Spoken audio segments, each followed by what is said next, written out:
Ready? Are we ready?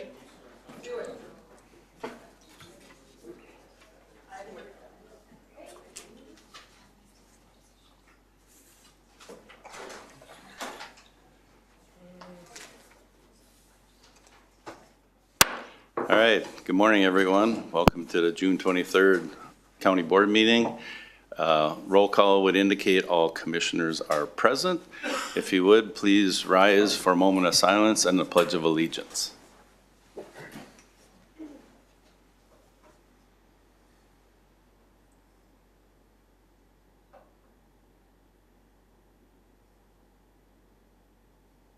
I pledge allegiance to the flag of the United States of America and to the republic for which it stands, one nation, under God, indivisible, with liberty and justice for all.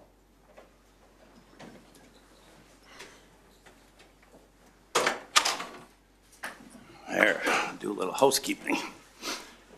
Okay, next item would be approval of the agenda. Mike, any additions, corrections that you have so far? Just to pull item number 5 on the consent agenda for a little discussion, Mr. Chair. Okay, do we want to do that under administration then, or? Certainly could. Okay. However you choose. Let's put it under administration. Okay. All right. Move that agenda with the polling number 5. Okay, thank you, Commissioner Bertram. Do we have a second? Second. Thank you, Commissioner Clark. We have a motion and a second. Any further discussion on the agenda? If not, all those in favor signify by saying aye. Aye. Please turn on your microphones. All right, next up is the consent agenda items with the exception of E5. So there's 8 remaining items. Anybody have anything they want pulled, or otherwise we'd look for a motion? Mr. Chairman, I'll ask to poll E6. Okay. Any other ones? Okay, otherwise we'd be looking for a motion to approve the other 7 consent agenda items. So move. Thank you, Commissioner Johnson. Second. Thank you, Commissioner Bertram. We have a motion to approve the consent agenda. Is there any further discussion? Seeing none, all those in favor signify by saying aye. Aye. Opposed? Motion carried. Okay, E6, Commissioner Bertram. Mr. Chairman, we talked about this last time. It's the appointment of Craig Blonigan to the airport board. I'm going to support his reappointment, but I want to make the point again that I made last meeting. We need to do, and I guess ask for things to be done differently. So again, if you keep doing what you're doing, you're going to keep getting what you're getting. Unanimous votes, no pushback on some of these things that they're talking about, I don't think will fare well for us long term. It would be nice. Last Thursday, I could not attend the meeting. I attended the meeting before that, so I don't know what happened. They took, or at least on their agenda, they were going to take what they went into closed session for, which several people did not feel was appropriate, to discuss the levy limit. They evidently had that on their meeting agenda, and I don't know what the outcome of that was. I haven't had a chance to look at the minutes, or I don't have time for that. But I don't think it would hurt for us to have some kind of big picture overview from someone every meeting, I guess, or I know we can go on their website and it's a 5-10 minute deal, and none of us have 5-10 minutes to follow this closely like I'm afraid we're going to have to. So, but I didn't want to just do it on the consent agenda, and again, not bring some attention to it. So I'll make a motion to reappoint Craig Blonigan to a second term on the Stearns County representative for the airport board, with some hope of more in-depth discussions on things. Okay, thanks, Commissioner Bertram. Second. Thank you, Commissioner Johnson. Further discussion? Mr. Chair, Commissioner Persky. I think a number of other commissioners from other counties have the same concerns we do. So, yeah, obviously we should maybe continue some dialogue on what's happening. Okay, thank you. Any further comments? Seeing none, all those in favor signify by saying aye. Aye. Opposed? Motion carried. Mr. Chair, just to say, Mike. soon after our last meeting, I think it was soon after our last meeting, there was a poll going around trying to set a meeting with administrators and board chairs of the participants to the entity. And I think Steve and I both answered that pretty quickly, but we haven't had that. I don't know what became of that. I haven't Yeah. seen since. So there is an attempt to try to at least get a meeting so that we can come back and report back to the boards too. Okay, thanks, Mike. Thanks, Mike. Okay, up next, we will recess our regular meeting and open the Human Services Board meeting. Morning, Melissa. Good morning, Mr. Chair, Commissioners. Melissa Huberty, I'm the Human Services Administrator. There are 5 items on the Human Services consent agenda today. They're items G1 through G5 on pages 84 through 95. And if you have any questions, I'm available to answer them. Anyone have any questions for Melissa? Otherwise, we'd be looking for a motion to approve. Mr. Move to Chairman, approve. Okay, thanks, Commissioner Clark. I'll second it. Okay, thanks. Question on G1, Melissa. What other counties are participating in that? Mr. Chair, Commissioner Bertram, I'm glad I asked Christine to come today because I didn't track all the details of which counties actually eventually signed on. I don't know if you know all of them. I'm going to go by memory. Christine Partlow, Director of Finance and Technology. We have letters of support from Hennepin, Ramsey, Scott, St. Louis, Olmsted, Otter Tail, and I think that Sherburne is, actually they submitted theirs yesterday morning. So we've got, the large counties are on board supporting this project. Randy, if you don't mind, I know you were caught off there in the, you want to repeat those counties? I asked who's a part of this G1, this grant, which of course everybody knows, including you, Melissa. I got a real irritation of us being the fiscal agent. And here, once again, and for Lori's sake, Sherburne County's in on this. And, you know, Stearns County, you be the fiscal. And I'm thinking half of it is because we always volunteer, but Hennepin, Ramsey, the bigger counties, and it takes time and it takes, why do we always have to be the fiscal agent? And then we get criticized because we're not doing more. So I don't feel comfortable with us being the fiscal agent. That would be my point. Yeah, I think at least we need to be fully compensated, right? And I don't know if this one we are or not, but, and sometimes, right, we know that going in that we're not going to be, but do it with our eyes wide open, right? Yeah. So. Yeah. Mr. Chair, Commissioner Bertram, totally agree with what you're saying. On this one, we will be fully compensated if we get it. At this point in time, we just want to have approval to apply for it, and then the turnaround time is very tight. I think it's due by June 30th. We're not even sure yet whether the state's going to support us in it.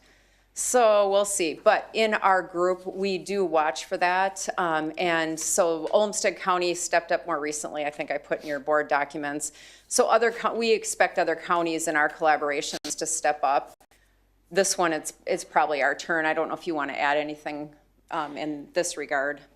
In the case of the SNAP PTIG grants, there's bonus points for counties that haven't applied for it before. So Hennepin, in the recent history, did some work around SNAP and login information that we've continued to develop on. Dakota has done something with their IVR, which we are using to mirror with Eva being able to answer more calls when she's got access to the data. And then, like Melissa said, Olmsted stepped up last year. So we're finding benefit in rotating through the large counties, being the fiscal host and having more successful applications. And Mr. Chairman, even if we get compensated for it, it's still time. And then we come to budget, and then Melissa's going to say, I need 5 more people because we're the fiscal agent of all these different grants. So it's a vicious cycle. And even if we are compensated, so if we're taking turns, I'd like to see that spreadsheet of who's taking turns. And again, I don't know how many grants we have on the agenda today. I mean, the grants drive me nuts too, because the money passes up, comes back down. Sure, many times there's not matching funds requested, but there's strings attached. And we just, this vicious cycle, and before you know it, we got a $250 million double-digit increase property tax budget. And that's how this happens and has happened. So if you say it's our turn, I don't necessarily feel comfortable with that. However, I'll take your word on that. I do want to see a spreadsheet of all the different fiscal agents Yeah. that we are. We got rid of one on the watershed district. But again, that's a reality. It's cost us. And again, we're the lead, and then other counties just latch on to us because they say, well, you're Stearns County. And then we're so willing to do it. And we've got to probably be a little bit less willing, in my opinion. Commissioner Clark. Thank you. You actually addressed most of what I was going to ask. I think part of what's hard is even though you do a good job showing us each time that a different county is taking the lead, we don't always catch that. And I think all of us, I'll speak for myself, of course I have a concern if we were always doing it, but we're not. You know, even with the watersheds, we're now not doing any of them. I mean, we are not the fiscal lead on any of them. We made sure after we were the fiscal lead on the SOC that we weren't on the others. And I think you've done the same thing in human services, and it's the compensation part that's important. One of the things that I'd like you to speak to on this one is, because it's also technology related, we've also developed through Christine and your team some actual expertise, which means we've got something else to offer that may be useful as well. So I don't know if there's anything there you want to speak to on that. Are you asking specifically about what technology we will be Nope, utilizing? I'm asking about at times when a county is the lead. Sometimes it's just, we haven't applied before, and so if we're getting extra points, that makes sense. I think, I certainly, whenever the big one, Hennepin's on it, it's like, okay, why aren't they doing it? They feel the same way we do. They end up getting stuck sometimes, but in this case, not only is it our turn, but you've worked on some expertise that relates to this area. You might be able to spot some things within contracts or other things that somebody else might not. Yes, we are very fortunate in that we have a very strong fiscal team and a contracts planning coordinating team too that will ensure that the reports are submitted on time. It'll be a new process for them.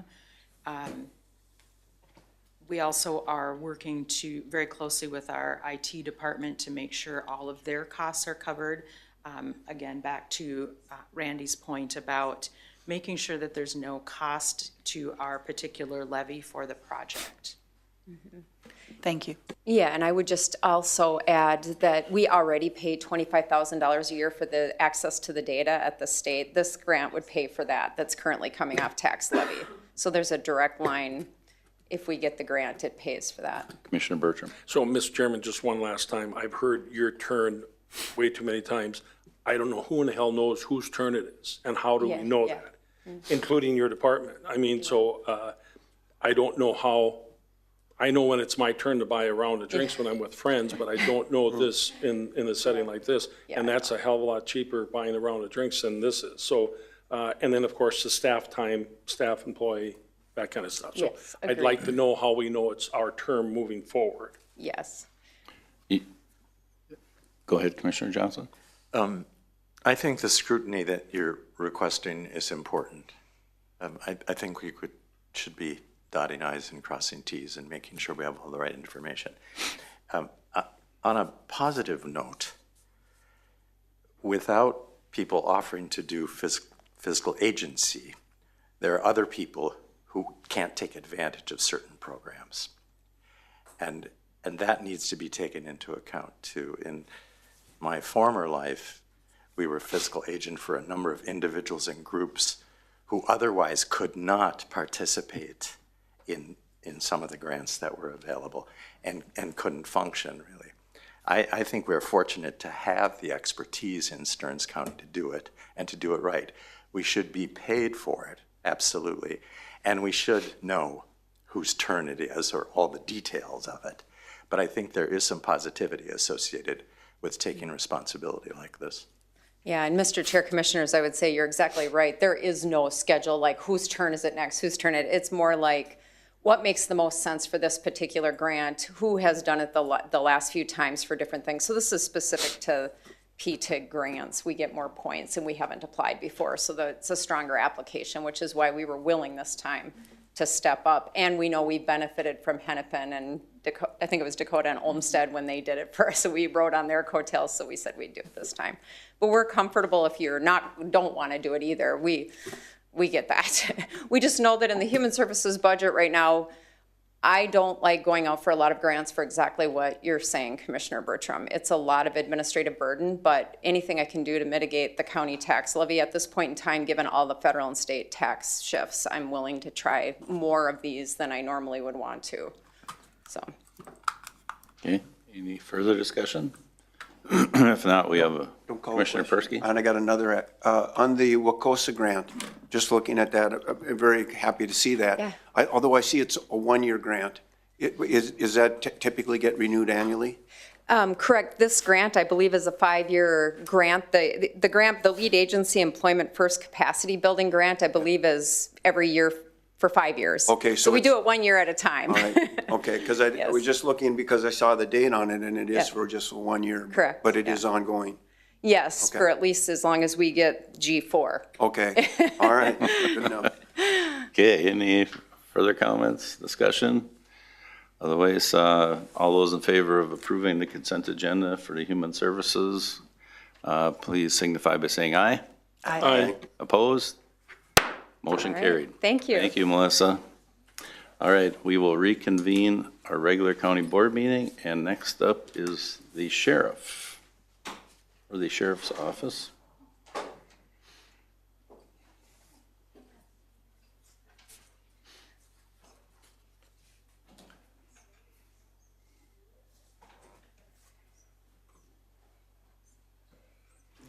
You have to click your microphones on. There it is now. So I believe I'm here to present just an update on the one-time public safety funding that we received now going on quite 3 years ago. Commissioner Johnson wasn't here at the time, but if people do recall, the state of Minnesota awarded a certain level of law enforcement agencies based on population and size, one-time public safety funding, and this also went to fire departments and other public safety entities. Our fund balance, and there should be a little slideshow here for you somewhere, but started out at $2.7 million, and we received that money in the county in around December of '23. It was to be used specifically per statute on certain items, not to include like armored vehicles, ammunition, tear gas, that type of thing. So we set about coming up with several different items that we thought would help the agency and things that we needed that we probably just wouldn't get in a typical budget cycle, and came up with a list. At that time, I presented that to you, I believe it was in February of '24, and asked for approval for the things that were on that list. There has been a little bit of movement on some of those things. No new topics, just kind of moving the money from one thing to another or whatever, but we didn't go outside the parameters of this list. So when they pull the list up, we'll go through it a little bit, but they don't have it? Okay. Well, we'll have to get that to you then, but I can go through it. So the first thing that we had asked for was squad cars to replace about 16 squad cars that we had cut out of our budget during the COVID time.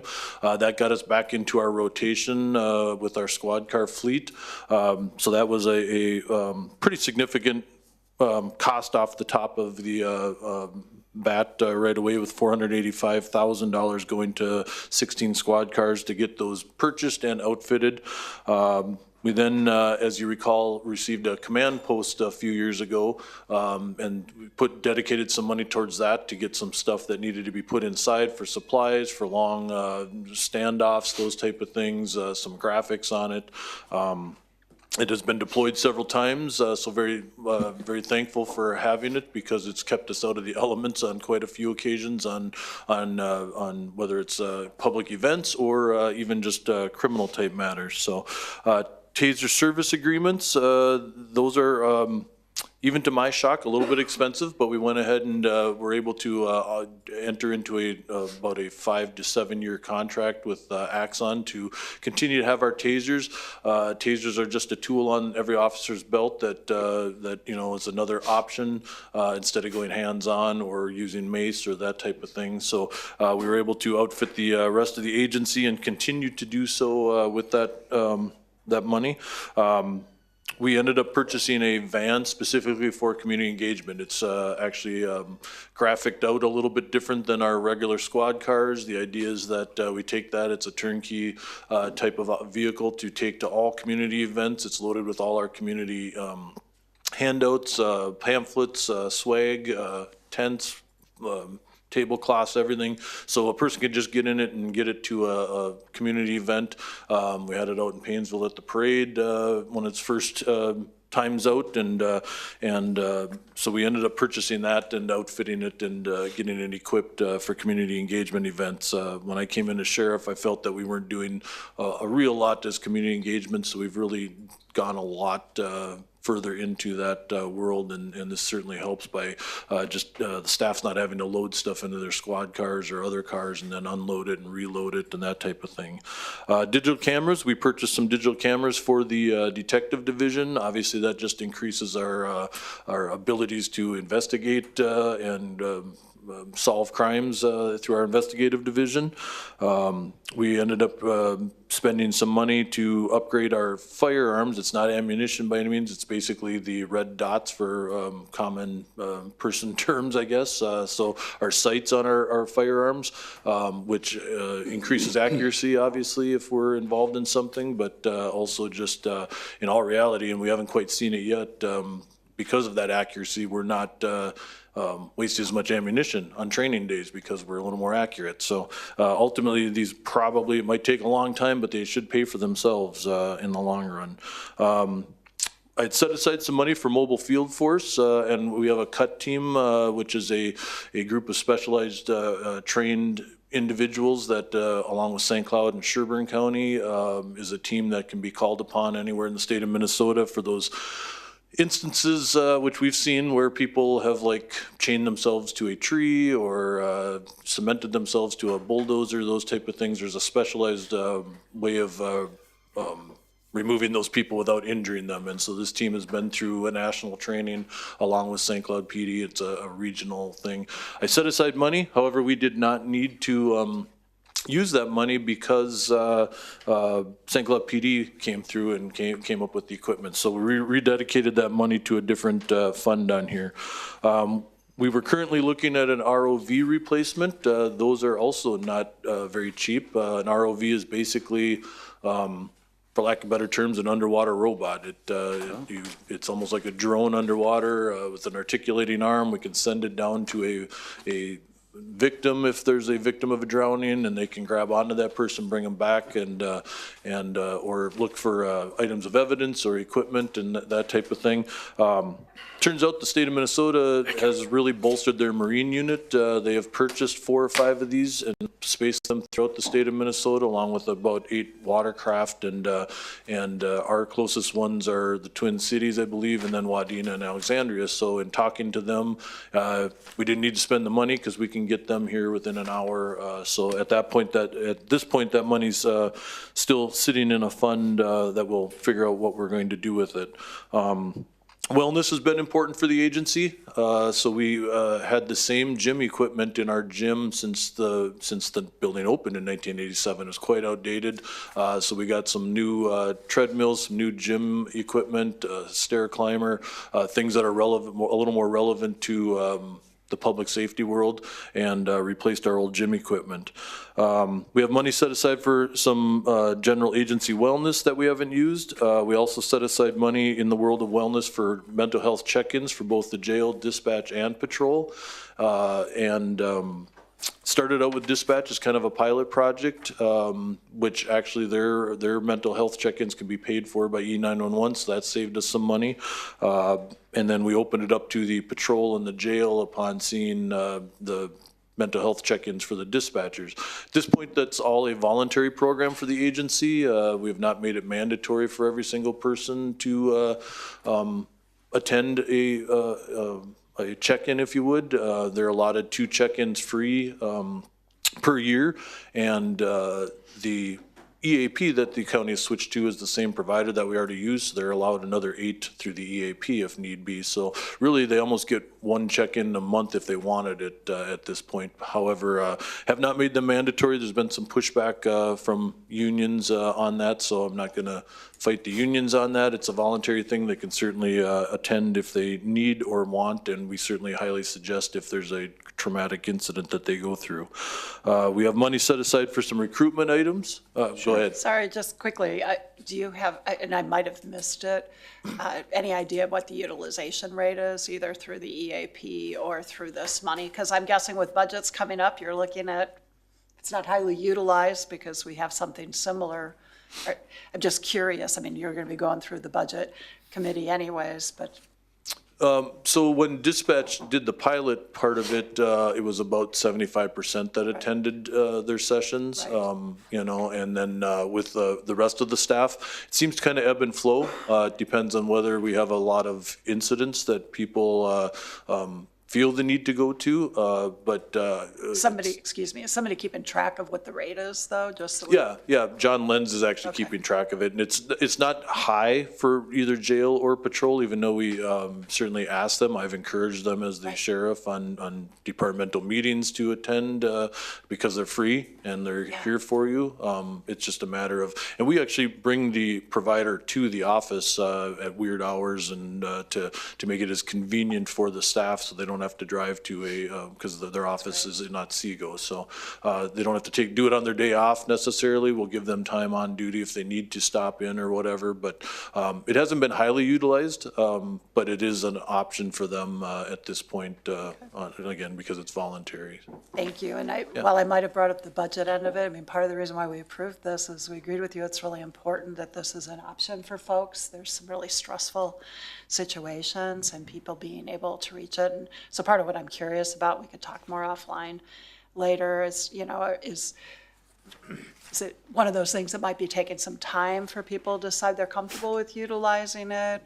Is there, you know, I'm sure they're feeling the support. I understand what you're saying about the union and don't want people to feel stigmatized because they do utilize it either. And I do think one of the reasons it's not utilized as much is we have a very strong peer support group. And they are very good at, they could be used car salesmen. You don't even know you're talking to them when they come and talk to you and you're having a session with them. And they proactively reach out to whether it's jail staff or patrol if there's been some major calls or something like that. And so I think some of that is a reason that they're not using necessarily the specialist because our peer support is, it's made up of people from every division. So there's specialties in, you know, jail support services and dispatch and patrol. So I think people are utilizing that maybe more, and we are trying to track that a little bit also.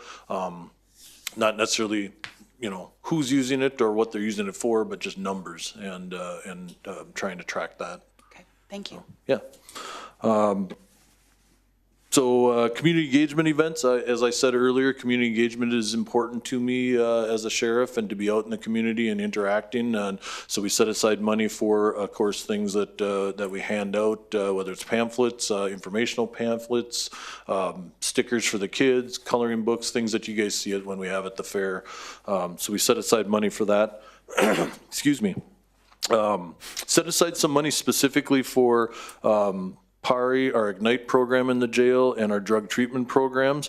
And we have been using some of that, our virtual reality training headsets or eye goggles that we have for the jail came out of that fund. Some iPads have come out of that fund. And then some treatment programs that we're piloting right now are coming out of that fund.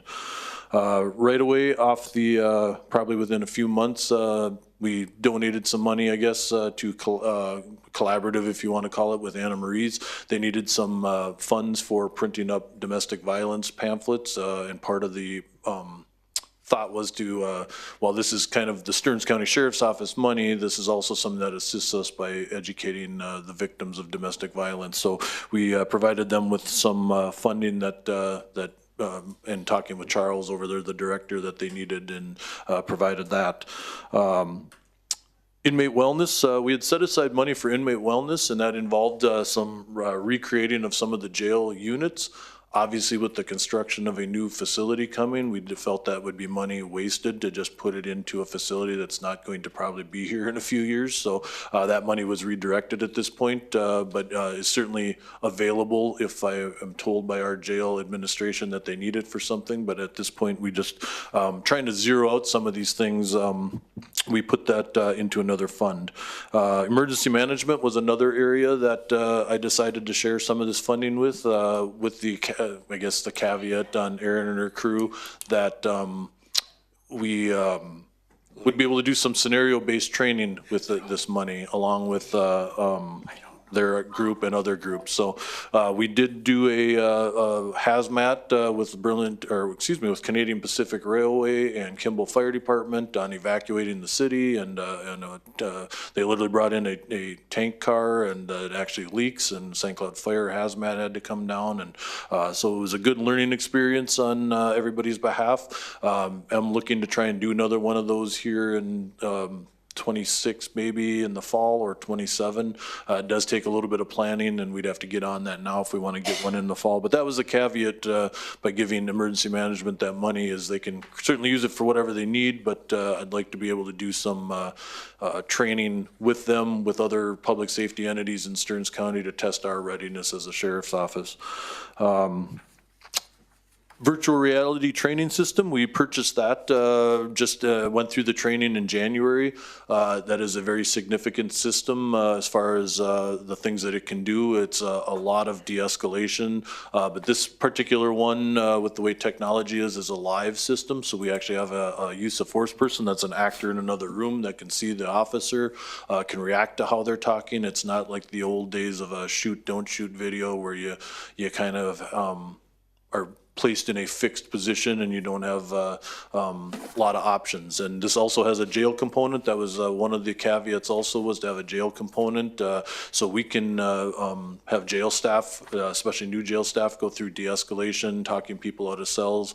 Ultimately, with this system, we were able to record locations in Stearns County, so we can put ourselves in in the parking lot at Quarry Park, or on the streets of Greenwald if there's something going on, and we can put ourselves in places that we know. So and same with the jail. Once we have the new facility, before it's actually open, we'll record booking jail cells, pods, so that the jail staff can be immersed in locations that they're in. Lastly, dispatch staffing. As you recall, we did a dispatch staffing study, and it suggested that we hire staff over the next 10 to 15 years. And so we broke that down into a kind of an incremental plan.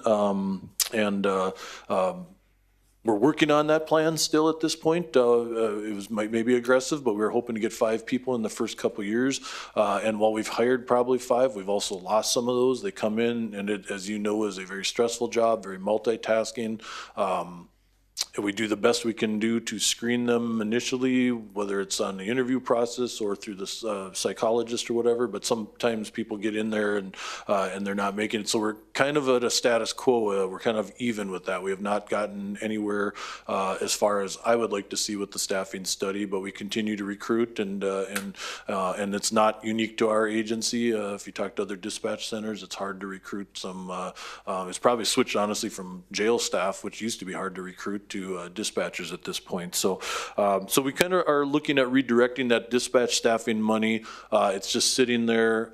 I'm trying to hire dispatchers, and there's the money there, but I have been looking at actually converting that, and probably will come back to you, looking to hire deputies with that, because there's a need for that also. And as you can see on the last thing, we did put on there that we were kind of redirecting some of that money from the dispatch staffing study to the possible request for a deputy, more so at this point because it's almost July into the fall, but there is a need there. We are still taking many calls in the small local partners, and I feel like more agencies are, and I don't think they're taking advantage of us by any means, but like last weekend, there was nobody in Albany for 3 straight days. And so we took calls there, you know, which is not a problem. But when we're taking calls there, then we aren't able to patrol other places that are actually county. So we're seeing just a trend that is also not unique to Stearns County. There are many agencies. In fact, I think Black Duck Police Department just closed up last week. There's over 40 agencies that have closed since 2020 as far as local partners or smaller agencies, and just having sheriff's offices take those on. And we are not at a position by any means. Those places still have police departments. They just have an issue trying to recruit their own staff where they can't.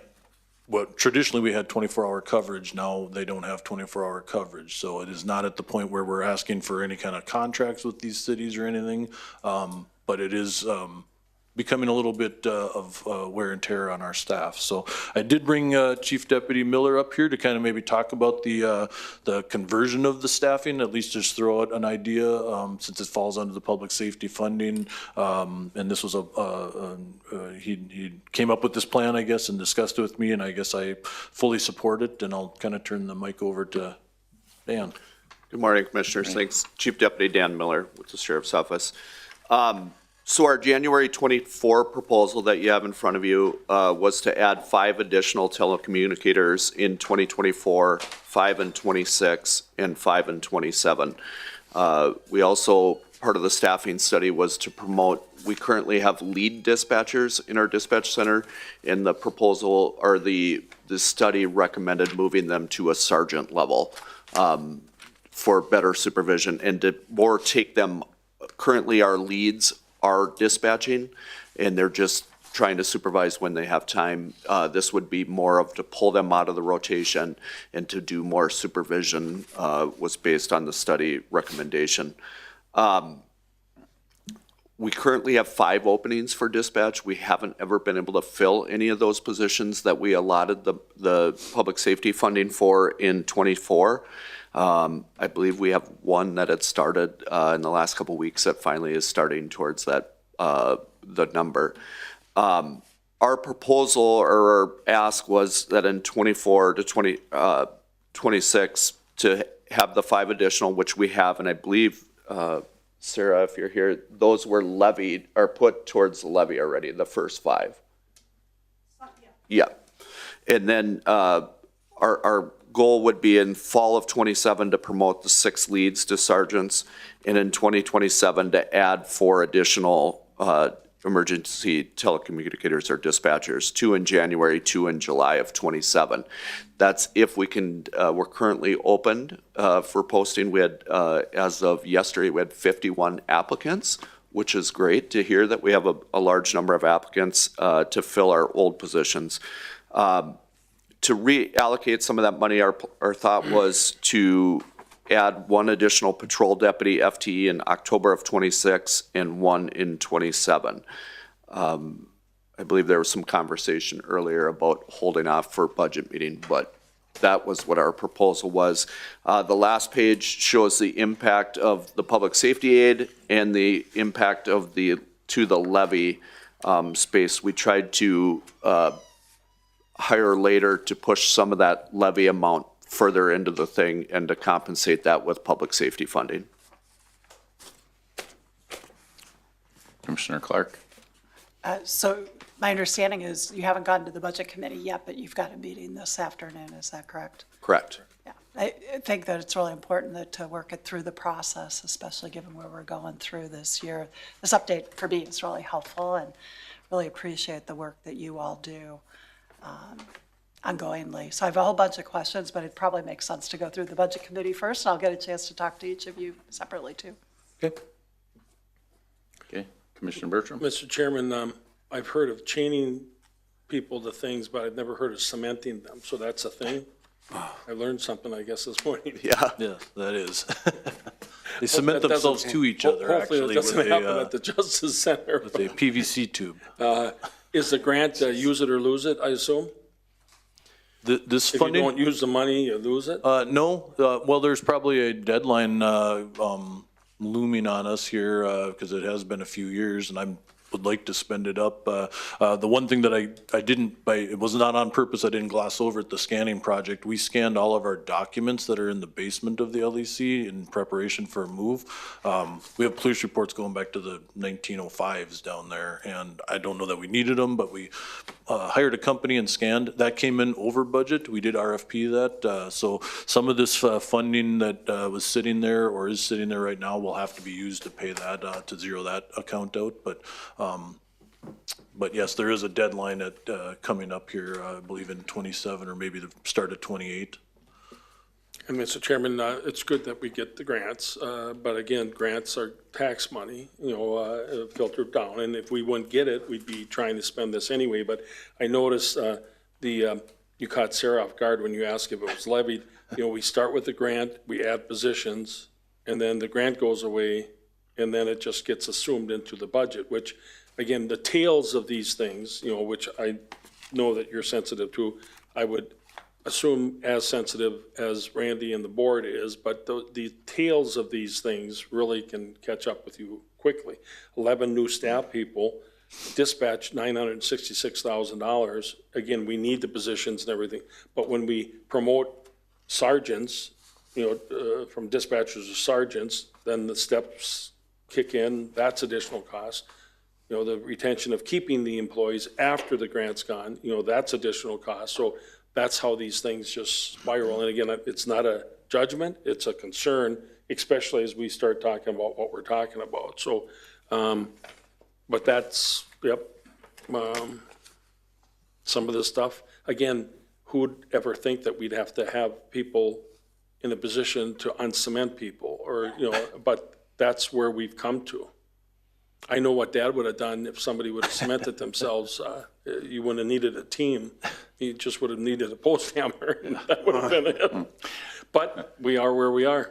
And I think that's why years ago, we brought the CPSM in to do the study of the dispatch center was part of that in understanding there's going to be, you guys, a lot of you have sat down there with them and saw the chaos that happens down there. And we've been just trying to really focus on boosting that dispatch staffing. They had some good wins in the legislature this year that will hopefully help recruit with some of their retirement stuff. So that's a big win for them. And like I said, just trying to get that staffed adequately based on the study. And Commissioner Clark?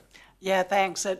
This was a one-time pot. I mean, just to remind everybody, and Commissioner Johnson wasn't here, it was a big pot that the legislature passed, and broadly for public safety, mostly sheriff's office, not necessarily only sheriff's office though, which is why you all looked broadly. And you did a great job of thinking about one-time uses, right? Things that weren't personnel, because we don't generally approve or recommend or approve money that's out of a one-time fund, unless it's like a 5-year something. And right now, we're talking about money that only be through 2027, and that's where it gets a little dicey and challenging. I too am really excited. I mean, I think we all really advocated for those changes for dispatch in terms of the pensions. I mean, that hopefully for people who are newer coming in, it's going to be a good thing. So I think there's just, dispatch is obviously different than deputy, and so if we're going to take money that was going to go for dispatch, how are you determining when you're needing more? And I'm curious about those small cities. Honestly, some of them are going to have to pay more for the services, or we've got to work out some other arrangements. So lots of curiosity, and that's not negating that we're going to need to move forward in some way. But that's where I did get a chance to talk to both Randy and to Mike beforehand. And just like we need to get through the process, so we have a good, solid plan since it's one-time money. Just out of curiosity, do you have a rough idea if you promote 6 leads to sergeants, how much that affects cost? I had that number too. I think it was about 15,000 a person, maybe, per year. Plus the steps. Yeah, so Commissioner Johnson? Thank you, Mr. Chair. Thanks for the presentation. You've obviously done a lot of work since 2023. Just a point of clarification. Sheriff, I thought you said that the half a deputy patrol came out of the dispatch staffing number. On the spreadsheet that you gave us, that 53,000 looks like it's in addition to on the, and then also, you also talked, I think, Dan, you talked about hiring that half of deputy patrol person in October, but it says spent as of 5/26/26. So is this a second half that we're hiring in October? Does that make any sense? I don't know that answer. I worked a lot with Sarah with this, so I'm gonna throw her under the bus. Morning, Sarah. Yeah, I don't think anyone's being thrown under the bus. Not throwing her under the Very bus. conceivable. Call her to the spot, I guess is a better term. It's just clarification. Yeah, so Sarah Utsch, Finance Director. The spreadsheet you're looking at, Commissioner Johnson, in the 2026 budget cycle, the Budget Committee, Board, and the Sheriff talked about reassigning some of the dispatch allocation to do a deputy in 2026. So in 2026, this past budget cycle that we're living right now, they added 1 patrol deputy to their roster. And we paid for half of that with public safety aid and half of that with levy. So you put a period on that, and now they're requesting a second deputy to be hired in October of 2026. Okay, under dispatch staffing, 996,000, et cetera. Yep. That 996,000 remains the same across the entire spreadsheet. Yes, Even though so- I thought you just said that 53,000 would have been subtracted from that. Yep, so the spreadsheet originally, if you were to look back at the January 2024 board presentation, he had 1,009,000, whatever the math is of the 2 for dispatch. Okay, And then during this last budget cycle, we had a conversation and it was agreed to take that 53,000 out and put it for a patrol deputy. okay, so the 966. So it probably would have been better reflected on the spreadsheet to have the 1 million show a minus of 53 up to a patrol deputy. To have that would have probably been clearer way to present it, but. Okay, then in October, are you going to subtract another 53 for half of a patrol deputy? If there were to be another patrol deputy added in October of 2026, that would take board action Yep. to do so. And then at that time, we would pay for that quarter, the 3 months worth of salary out of public safety aid. So 2026 would have no other levy impact for that added position. And that's Commissioner what's up Johnson, in- I think that's on that last spreadsheet. the That's the screen there. 27,522. Yep, up there. And this would. That this would be is the quarter. In addition to what there's been any discussion on to date. So this is a new proposal, if you will. Okay, thank you. And Randy? obviously, I don't have the 24 spreadsheet, so. Randy? Thanks. So, That's helpful. as the board has been talking about, it should go through the process, right? And you know, we've had a study done on the dispatchers, and we're working to meet that study requirement, right? We don't really know what the target is on patrol deputies, right? So, you know, one of the things I'm gonna suggest, at least to the budget committee, is that get looked into more, right? And try to keep some of those costs off to 27 levy for now. So that doesn't mean we won't or shouldn't add a patrol, but it needs to go through the process, right? And figure out the funding for 27, because as you all know, 27 is going to be a very difficult year, so. And Mr. Chairman, I think the importance of that is, Randy, is, and for everybody, is you're not an island. I mean, you are, the Sheriff's Department is an island. However, everything that we're looking at has to be looked at globally. And so that's why, and of course, again, yep, these are not good times. And we'll talk more about that later, but I mean, that's why that's important. And for, you know, oftentimes, and I think it's going to become more and more apparent, we're going to have to remind ourselves, why are we here?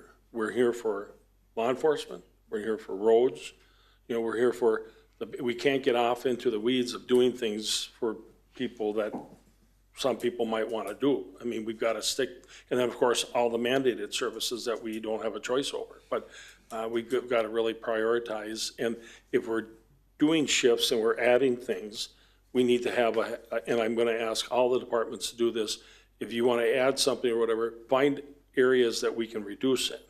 And even if it's not in your area, certainly in your area, you know best, but even in other areas, what can we prioritize? Just like we all do in our own private budgets, when times got tough, you didn't go out to eat as much. You didn't go to movies every night. You didn't go play bingo every night. You know, so you make it shifts, and we're gonna need to do that, and government doesn't do that as well as the private sector does, as individuals do, but we need to start, I think, really, really getting serious with that. And again, it's not a question, it's not a reprimand, it's not cementing you together, you know, it's just practical, big picture advice that we're all gonna have to start living by. So then if I'm gathering the comments, we're taking this as basically an update at this point with Correct. the request maybe coming after budgets or somewhere down the road. Correct.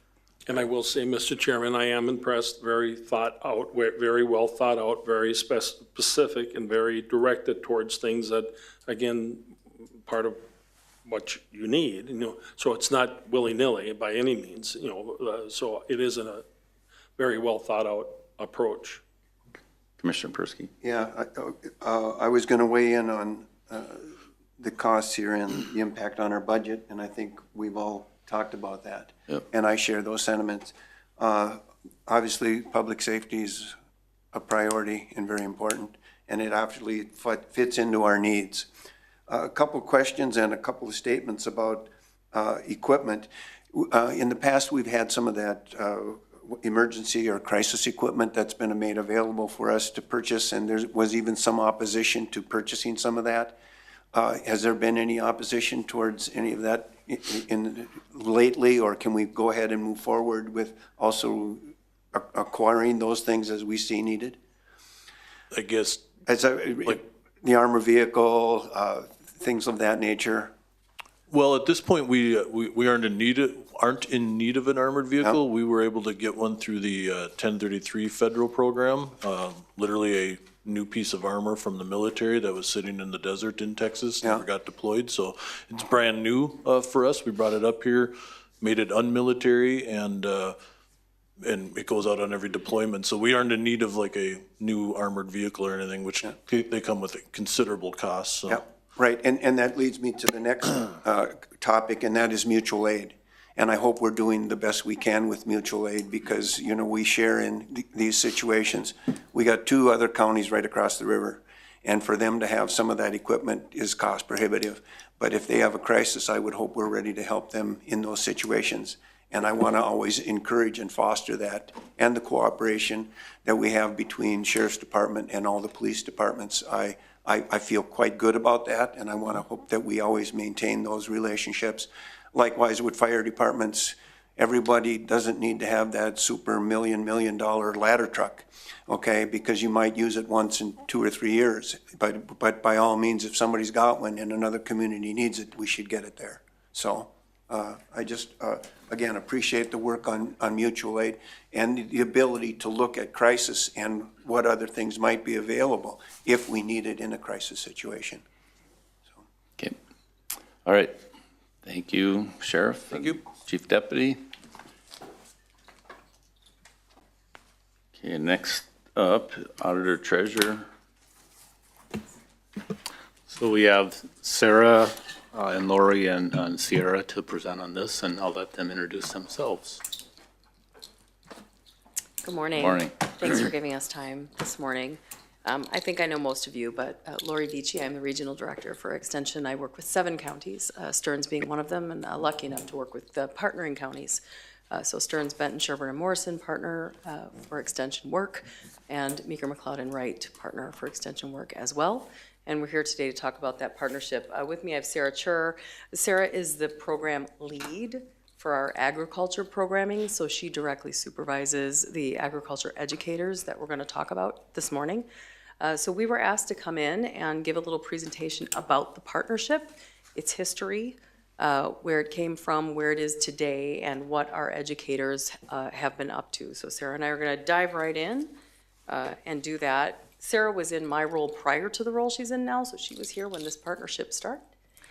Almost. Almost. So she'll give the history until I came around, and then I'll jump in.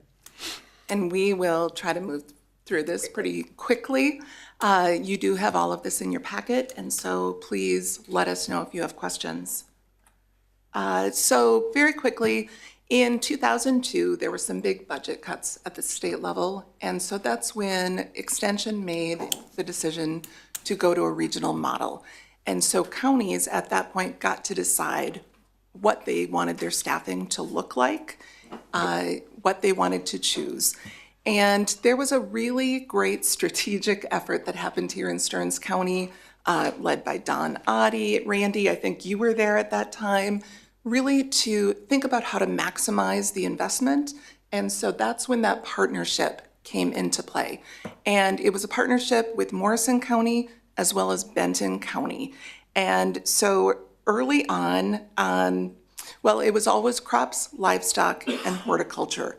And early on, it was crops and livestock shared by just Benton and Stearns, and horticulture, I'm sorry, all three, and then horticulture shared just between Stearns and Benton.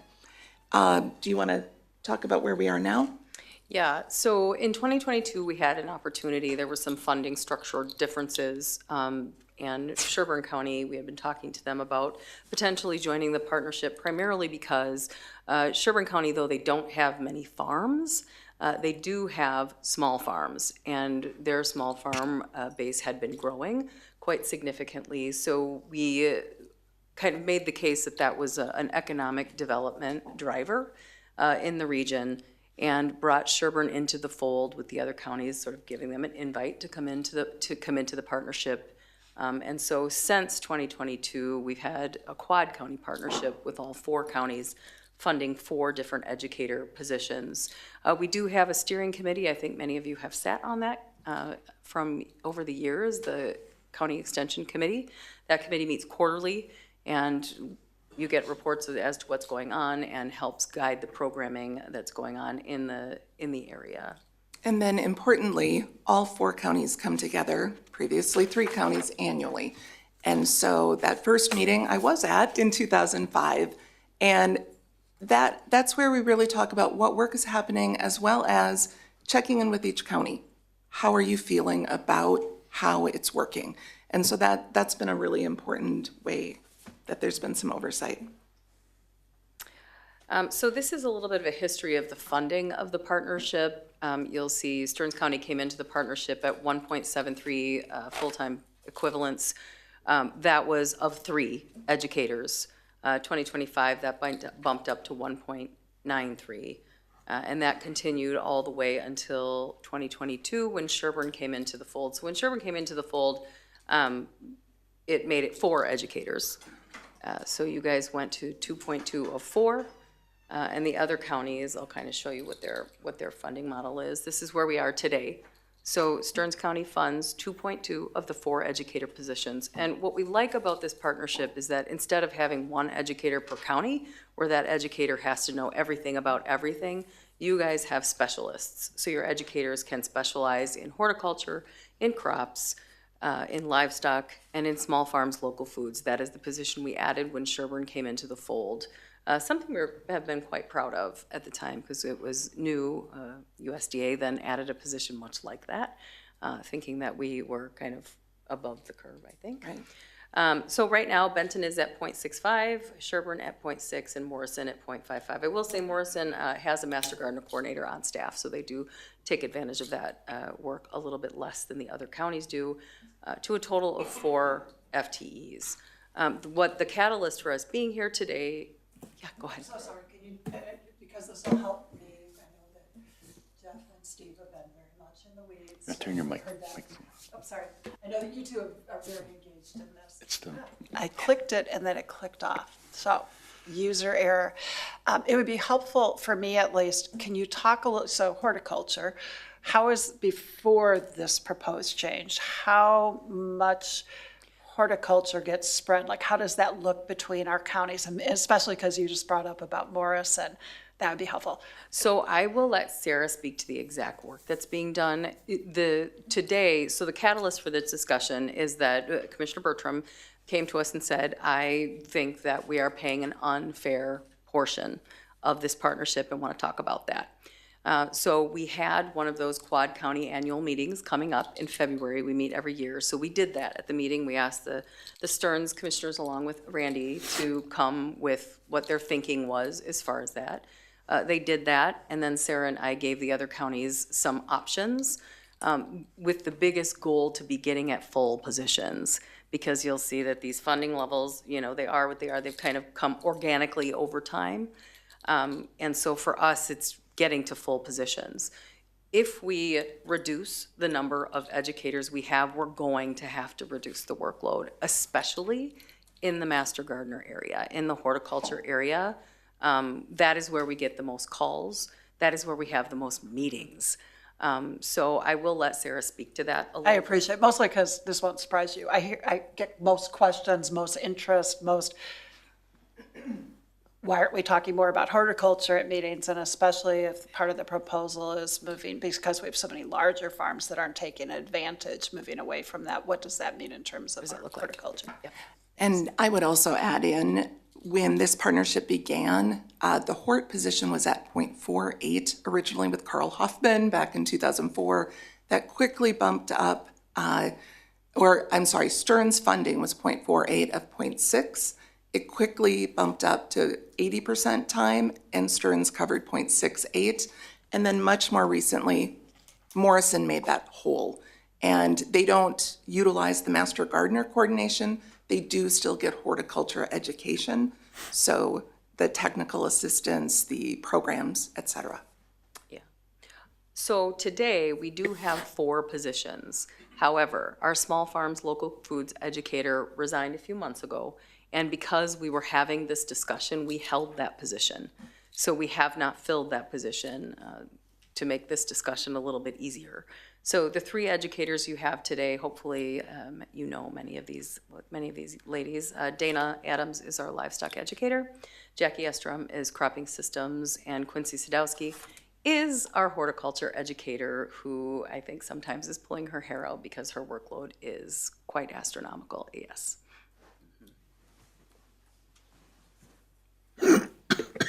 You have all of this data in your packet. I'm not going to go through it, but it's just some of the statistics, mostly using NASS data from 2022. That's the most recent survey.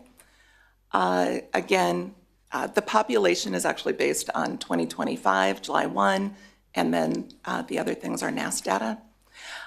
I am not going to go through all of this. Again, it's in your packet, but I wanted to just highlight, in terms of livestock education, the focus has really been on dairy, and you can see some of those marquee events that happen year after year, and where that focus is for Dana.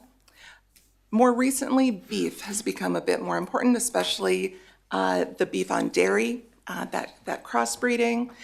We also see a strong interest in small ruminant education, so sheep and goats, as well as backyard flock. And then we have seen, of course, since 2020, we do a lot more online. We still certainly do in-person education, but we find, especially in winter, people really appreciate online options, and so more and more webinars. I would just point out technical assistance continues to be a really important piece of the work that we do, and it looks different from each of the areas. So technical assistance in horticulture could be a phone call that's answered. It could be a site visit. In dairy, or I'm sorry, in livestock, it does tend to be a little bit more involved. Farm visit, it might involve a lot more research. And you can see some of the examples of what that might look like from ventilation, biosecurity, pasture management, et cetera. And then some of the outreach that we do through media. Dana writes quarterly for the Dairy Star. All of our educators are on the radio, trying to make sure that we're reaching people as best we can. Cropping systems, our crops educator, Jackie Estrom. I just have the last couple of years of work here, and you can see technical assistance, Jackie had 50 site visits last year on 10 different farms. You can see a number of the programs that are done. Media, the alfalfa scissor cut program, the Harvest Alert, that program has been going on, Randy, is it about 30 years that that's been happening? And that's a really important thing for our farmers. Also, really being engaged with the various commodity groups and the crop-related groups has been important. Horticulture, this is where you can see some of those huge numbers. So year to date, Quincy has had 307, this was last week, 307 calls. And there are a lot of calls about trees. We hear a lot about trees, emerald ash borer, but it's pruning. What's wrong with my lilacs? Soil samples, insect ID, a lot of things like that. There are a lot of in-person things that happen here, and many of them are related to this really active Stearns County Master Gardener group that we have, really dedicated bunch of volunteers. Again, webinars, virtual learning that happens. Some of these are statewide and Quincy is a part of. She also does these locally based, anyone can join them, but lunch and learns.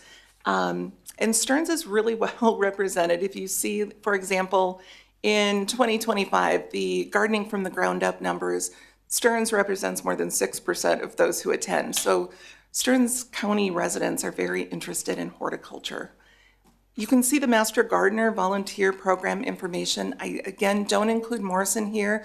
Quincy doesn't currently work with that Morrison group.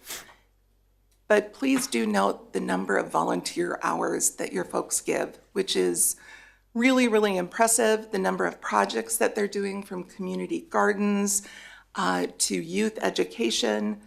There really are a lot of great outcomes from that work. Some of the small farms, local foods work that's happened over the last couple of years. You can see the agritourism exchange was out at Redhead Creamery last fall. There has been maple syrup workshopping, a grants workshop helping small farmers really understand what's available and then walk them through writing those applications for grants. We see a lot of work, a demand for work in cottage foods, so food safety, those kinds of things. Pruning, orchard work, the small farms, the fruit and veg, quite a bit of demand. Oh, I didn't realize this was going to be in here. Okay, so I only have a couple of examples here, but you can see this is from 2023. The livestock calls, 59% were for Stearns and then fairly evenly divided among the rest. Technical assistance, 75% of the calls do come from Stearns County residents. So I guess I would just end my portion by saying we know that there is both a public and a private value that's accrued from extension work in agriculture, horticulture, natural resources, and certainly producers accrue private value. We hope that their farms become more financially viable, more profitable. We hope that horticulture folks, that they are able to get quick answers to questions that they have, good service. We also know that there are environmental impacts that are a public good. And if people have a better understanding through our private pesticide safety program, a better understanding of how to use pesticides safely, a better understanding of cover crops and preventing erosion, that there are other benefits to the community as well. And then I would also add the value of the partnership. And by the way, this originally Tri-County partnership was really innovative in the state. Meeker, McLeod, and Wright counties have now followed you, and they have partnered together in recent years. But there aren't any other examples of that. And I think the whole is really much more than the sum of the parts. You have a lot of savings in terms of that administrative burden. You have this increased expertise in each of the content areas, and you're able to get a really high level of service for that. So thank you so much for allowing us to be here today. I would just add that after talking with the other counties, I think that everybody, and commissioners can certainly correct me if I'm stating this wrong, I think everybody's committed to the partnership and wants to remain in it. Sarah and I did come to the other counties with some options. Of course, Commissioner Bertram said, well, we're going to reduce, and if you guys want to increase your funding to keep all 4 positions, you are welcome to do that. But at this state of affairs that we're in right now, I don't think that's really realistic to ask any of the counties to do that, although that is an option on the table. They were given a couple of other options. One was to keep their funding level as it is today. That would leave us with fractions of positions, but then we would move around some money from internships and other things to add a coordinator to help offset some of that horticulture education. The other option was to say we're going to eliminate that 4th position and that all counties would share in that savings a little bit. It looks like most of the counties are erring towards that option. I think given the state of affairs, that is the best option for everybody, to everybody save a little bit. So at this point, I think we're looking at depending on what you guys decide to do, but looking at not filling the open position that we have right now. We will have to go back and look at workloads, look at job descriptions, and talk about things that we're not going to be able to do, going from 4 educators to 3. But that is where we are. I would also just say that for those of you who work with me, you know that this is something that we believe in. I wouldn't be doing this work if I didn't believe in the value of this partnership, and I'm extremely proud of the partnerships that we have in the 7 counties I work with. So I do thank you for that support. Regardless of where we go today, my hope is that that partnership continues. Okay, thank you for that. Commissioner Johnson. Thank you, Mr. Chair. Thanks very much for your presentation. There's a lot of information there. And I note maybe someone else has a different slide deck, but you showed a number of slides that we don't have. And for me, it would be really helpful to have a copy of those so I could read them and better understand some of the things that you presented. Yes, my apologies, commissioners. We weren't able to get this PowerPoint in full in the agenda packet, but I did send an email out last Thursday with the PowerPoint, so I'll make sure you get a copy of that as well. Thank you. I was at a rehearsal dinner for No, one of my that's okay. grandson's weddings last Tried my Thursday. best to make Missed sure you that guys one. all got it. Thank you. Yeah. So we have it. Yes, you Thanks. should, but if not, I can for sure get you. I just missed it between here and Texas. Thanks. Commissioner Bertram. Mr. Chairman, what did Sherburne County do before 2022? Were they on their own? Yes, they did not have an agriculture educator. So this was an increase for them.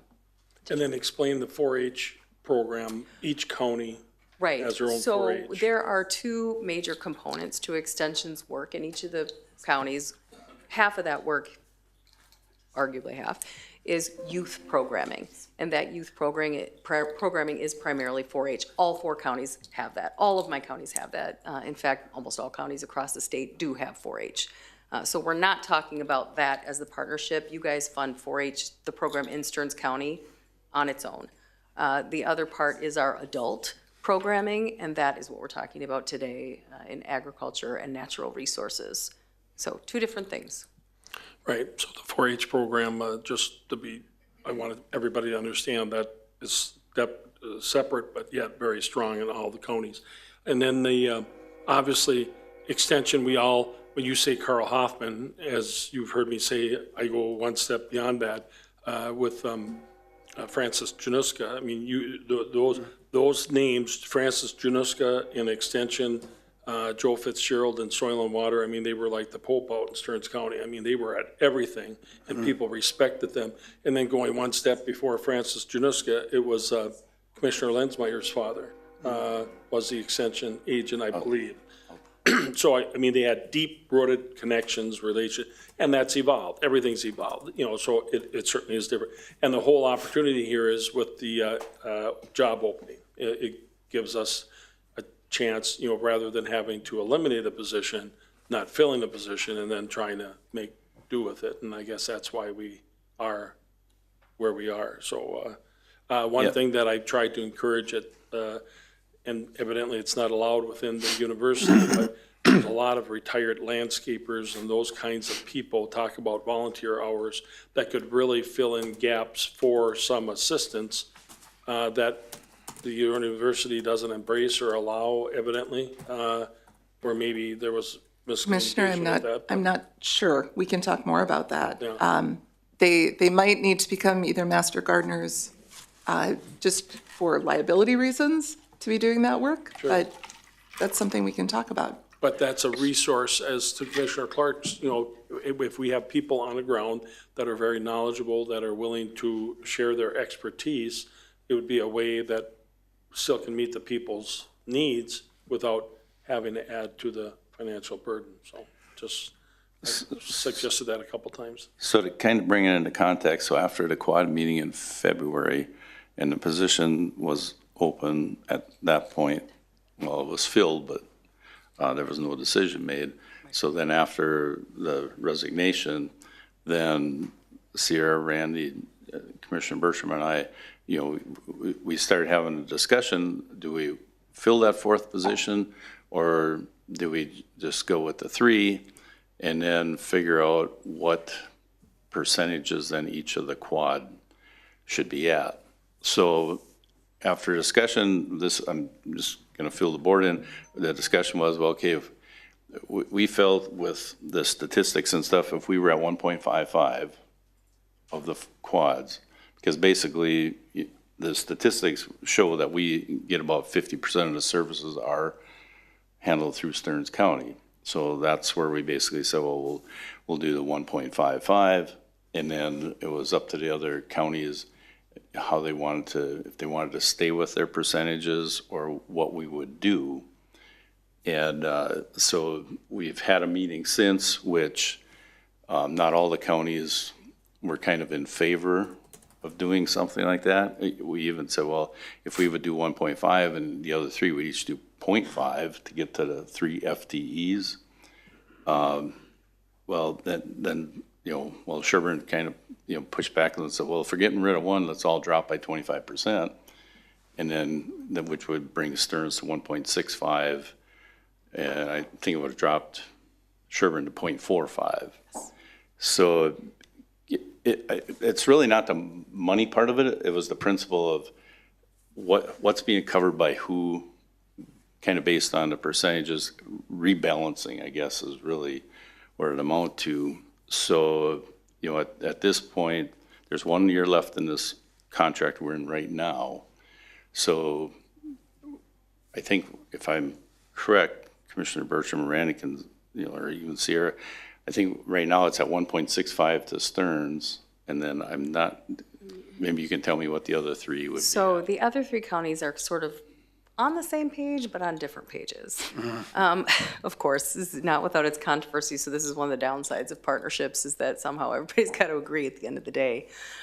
So Stearns has come in and said, our bottom line is 1.55. That's what we will fund. And the other counties had a choice to make. Like I said, they all are in favor of not filling the open position. For Morrison and Benton, they're okay with option A, which was 0.5, 0.5, 0.5. Sherburne is saying, we are in a 3-year contract. We believe that that the percentages in the contract should hold true through the contract. And so all 4 counties, if we eliminate one of 4 positions, should realize a 25% reduction. So their bottom line is that 25% reduction. That puts them at 0.45.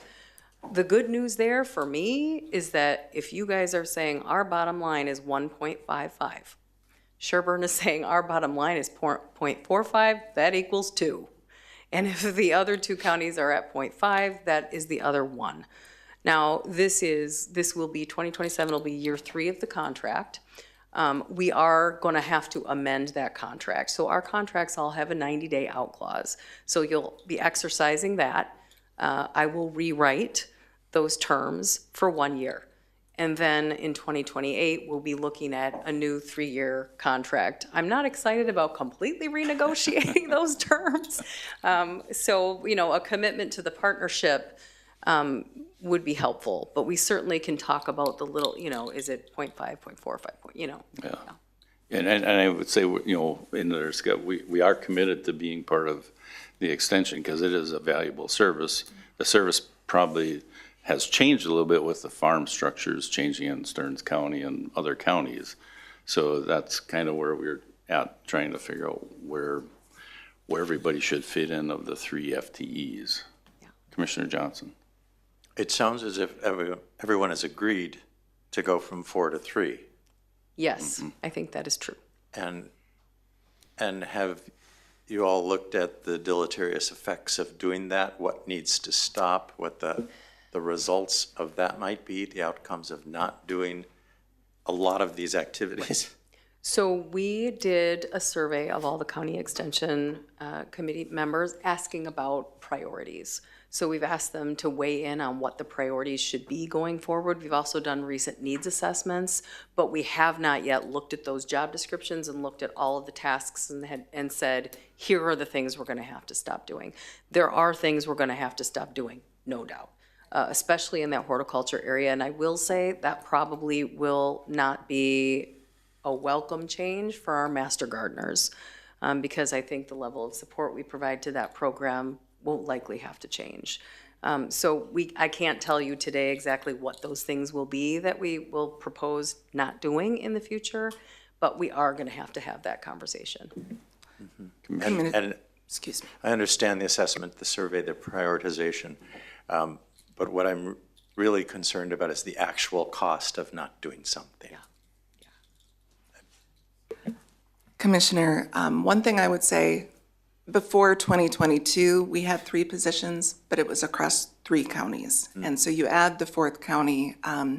Sherburne County is also a large master gardener program that's very active.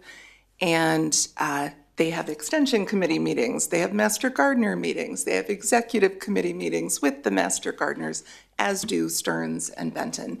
And so some of it gets to be, our hope would be that we can do a good job of really streamlining administrative work that our educators are doing, and try to really mitigate as much as possible some of those environmental or public service costs. That would be our aim.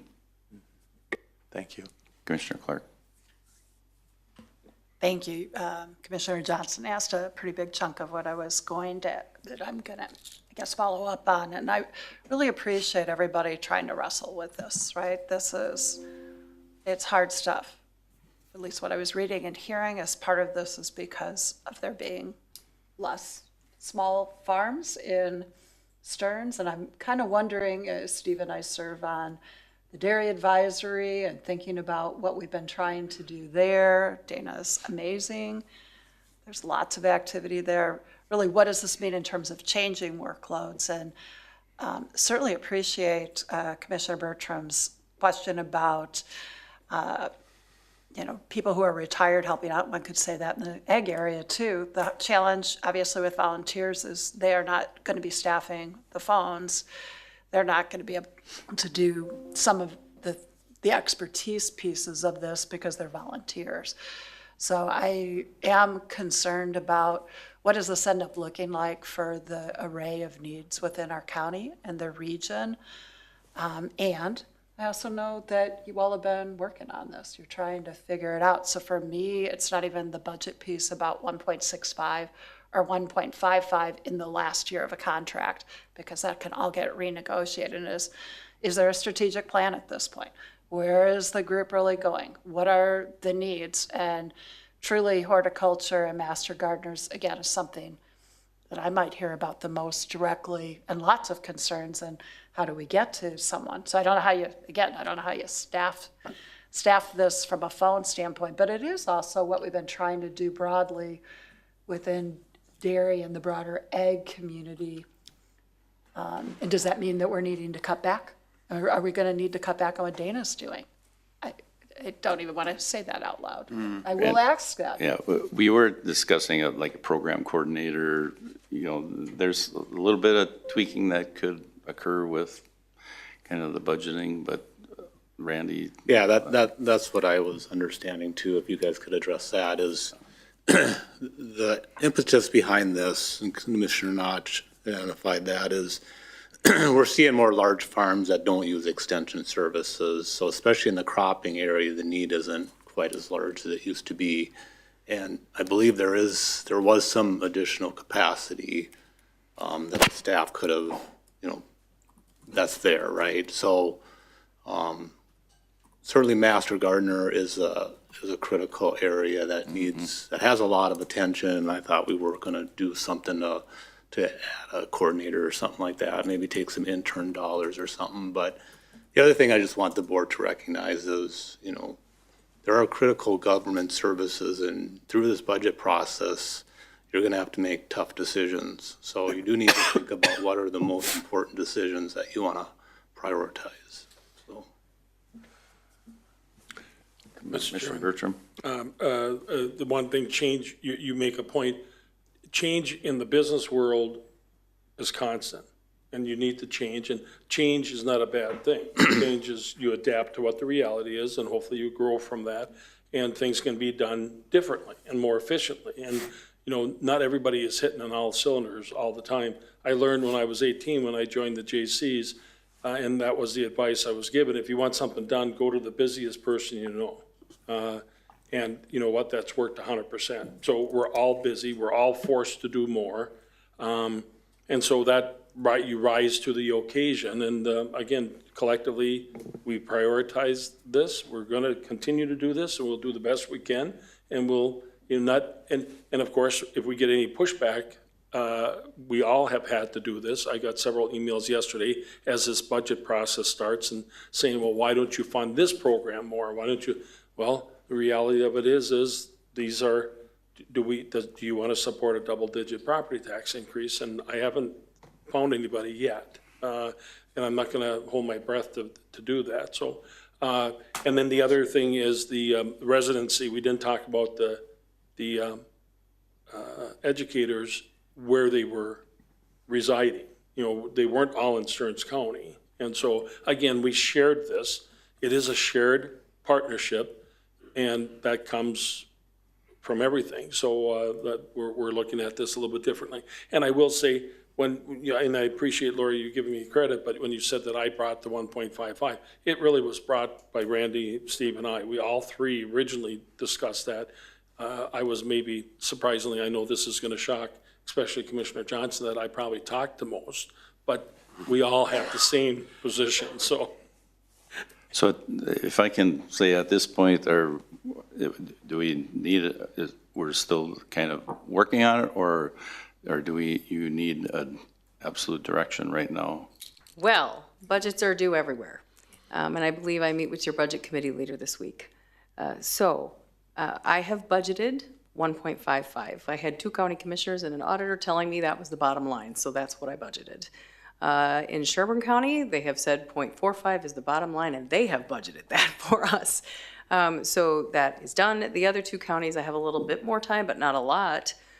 So I do have an administrator, Morrison County, who's very eager to get something decided on this. And Monty, the administrator from Benton County, just sent me a note yesterday saying they were preferring the 0.5 option, Morrison too. So I think we are at a place where well, let me address this coordinator position. So one of the options on the table was for the other counties to maintain their current level of funding, so the 0.6, 0.65 that they have today. In doing that, we would have a pool of extra money over the 3 positions. Then we were talking about moving, maybe eliminating internships. We don't like to do that because, as you know, internships are a big bang for your buck, especially when you're talking about scissor cutting and things like that. But it was one way that we could get a part-time position to mitigate some of the workload in the horticulture area. The other counties are saying if we're eliminating a position, we believe all counties should realize a savings. So they are not going to keep their funding level where it was. That eliminates that option. So we would not be able to hire a coordinator to offset some of the work. We are going to have to look at the work. We do have a strategic plan in extension, but it isn't a strategic plan that says what happens if we lose one of 4 positions. So all of the educators every year put together a plan of work that has to align with the goals in extension and with the goals in their county. Those will need to change. Okay, so for the sake of being respectful, we are already in like an hour over time. What the wrap up is, do you need a motion from us I think we have a budget number already Okay. in there, so I don't know that we do, and, Okay. you know, I just want to give. Randy, your microphone's not on. Excuse me. Certainly want to give Lori and Sarah some flexibility here, right? So I think we set an amount, but we understand the needs and desires here, so. And it'll be ongoing, so Yeah. it's not like this is it right now, but The one complication, Mr. Chairman, that has been created is the three counties, elected officials are having those decisions and having that discussion and making the decisions. In Sherburne County, it seems to be staff-driven, which is a little, Randy's, elected, Steve and I are elected, this board's elected. So the discussions should be more driven by elected officials, in my opinion, at this point, and that's been the case except for Sherburne. okay. All right. Commissioner Clark. Yeah, thank you. I've heard from a majority of the Sherburne County. I think this is definitely board, maybe staff as well. But one thing we didn't talk about, and this goes to Commissioner Bertram's point about how we do things different. Extension has incredible opportunities that are online on an array of components. So not serving on this committee, but clearly being interested, including through our dairy advisory, and again, constituents and others very interested in the horticulture. Help us better understand as you go along our boards about how we individually can help promote those pieces, because that could help actually make a difference as well. All right. Thank you for your time. Yes, thank you so much to all. of Thank you. Okay, do we want to take a short break right now? Okay, we'll take a 5-minute break.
Okay, next up, Public Works. Morning, Chris. All right, good morning, Commissioners. We're going to talk about something that's never comfortable to talk about.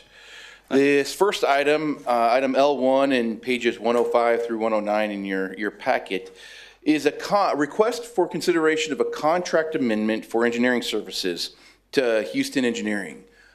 Just to refresh everybody's memory, Houston Engineering was hired to do the engineering work on the Town Line Road project. Original contract with them was signed back in 2023. So by October this year, that'll be a 3-year contract, which is admittedly a little bit longer than what we like to do design consultant contracts, but that's what happens.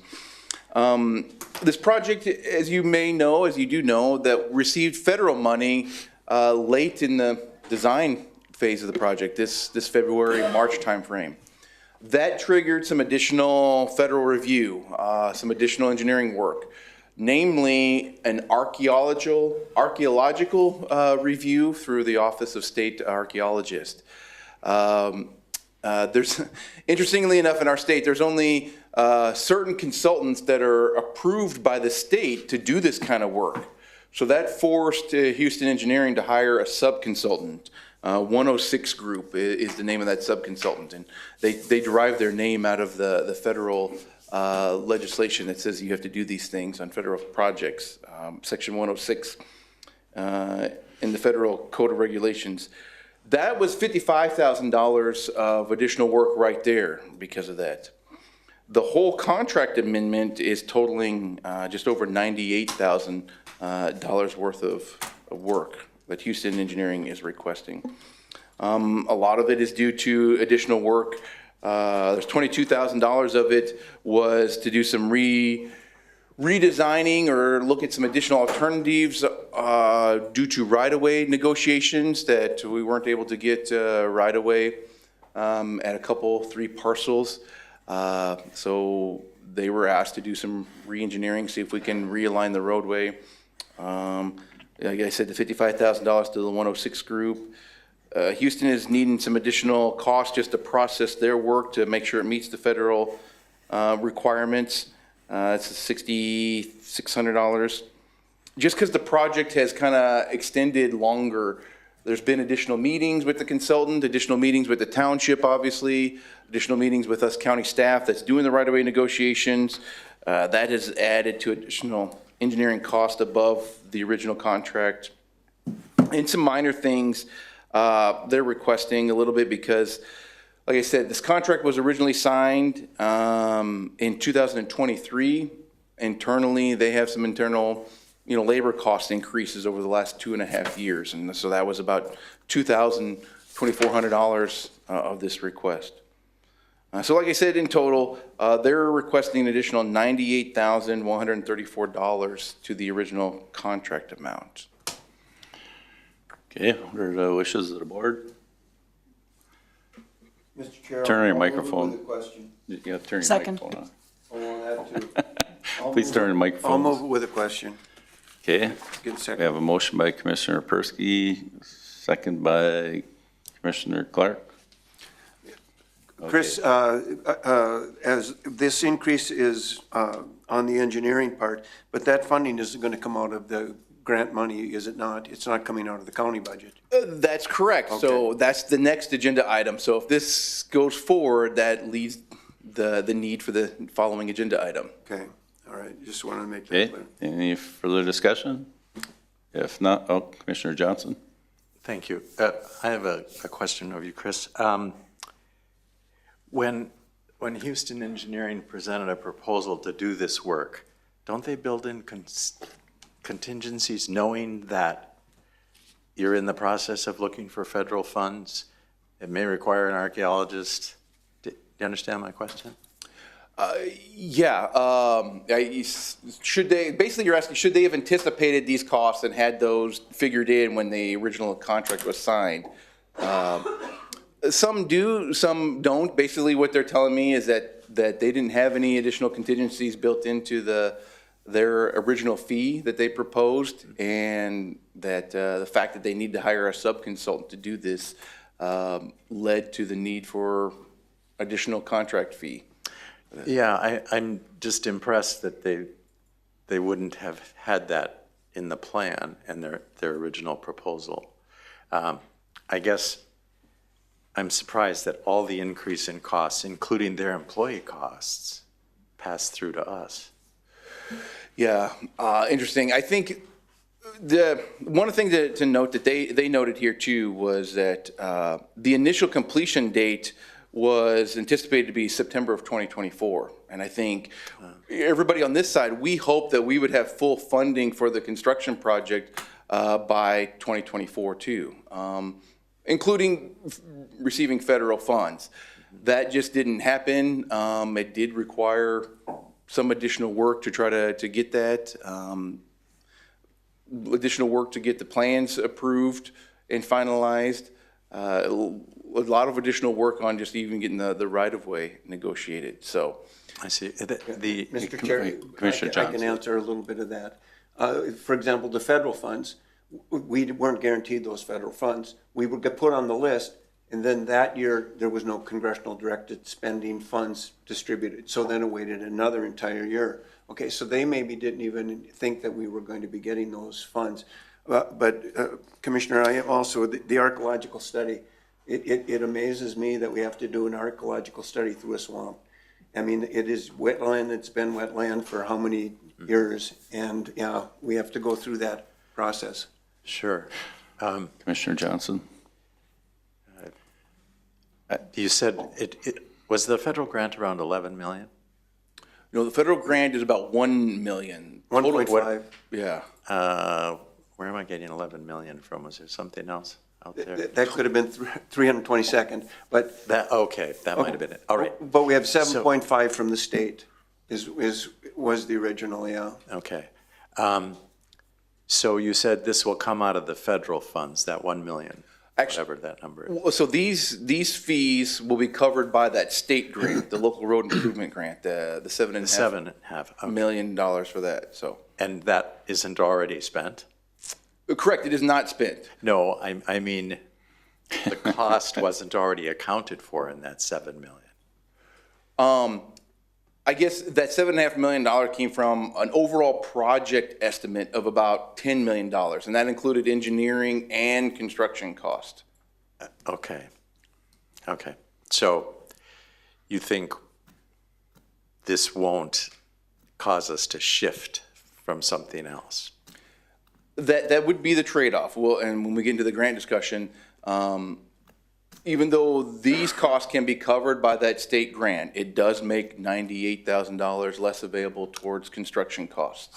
So, Which I suppose they could have dropped out at that point and just said, you know, we're going to have to not complete project, right? Yeah, and that's exactly. They spent the money, well, we paid them so far. They could have just said, you're going to have to do a new RFP or we can't do it anymore. Yeah, I mean, they could have easily done that, said, yeah, we've done everything, you're going to have to hire another consultant, then we'd back to square one, and who knows what those costs would have been.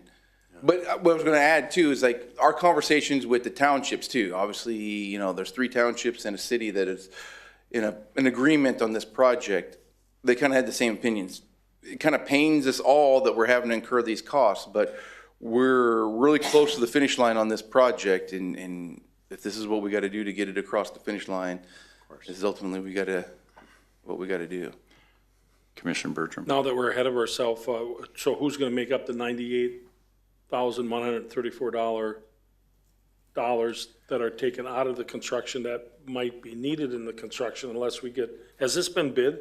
No, it has So not. It could be come in at a low, but if that does have to be expended, who's going to pay that $98,134? Excellent question. So that agreement, that 4-way or even maybe 5-way agreement, because we signed on to it too, says that the 3 townships and the cities have a dollar amount, also a percentage amount of participation. So at the end of the day, total project costs will be divided amongst those percentages in that agreement. Stearns County has no percentage in that agreement that we're contributing, other than things like staff time today to discuss the project and stuff, so. Okay. Okay, all right. Okay, so we would be looking for a motion to, do we have a motion? Okay, all right. Any further discussion?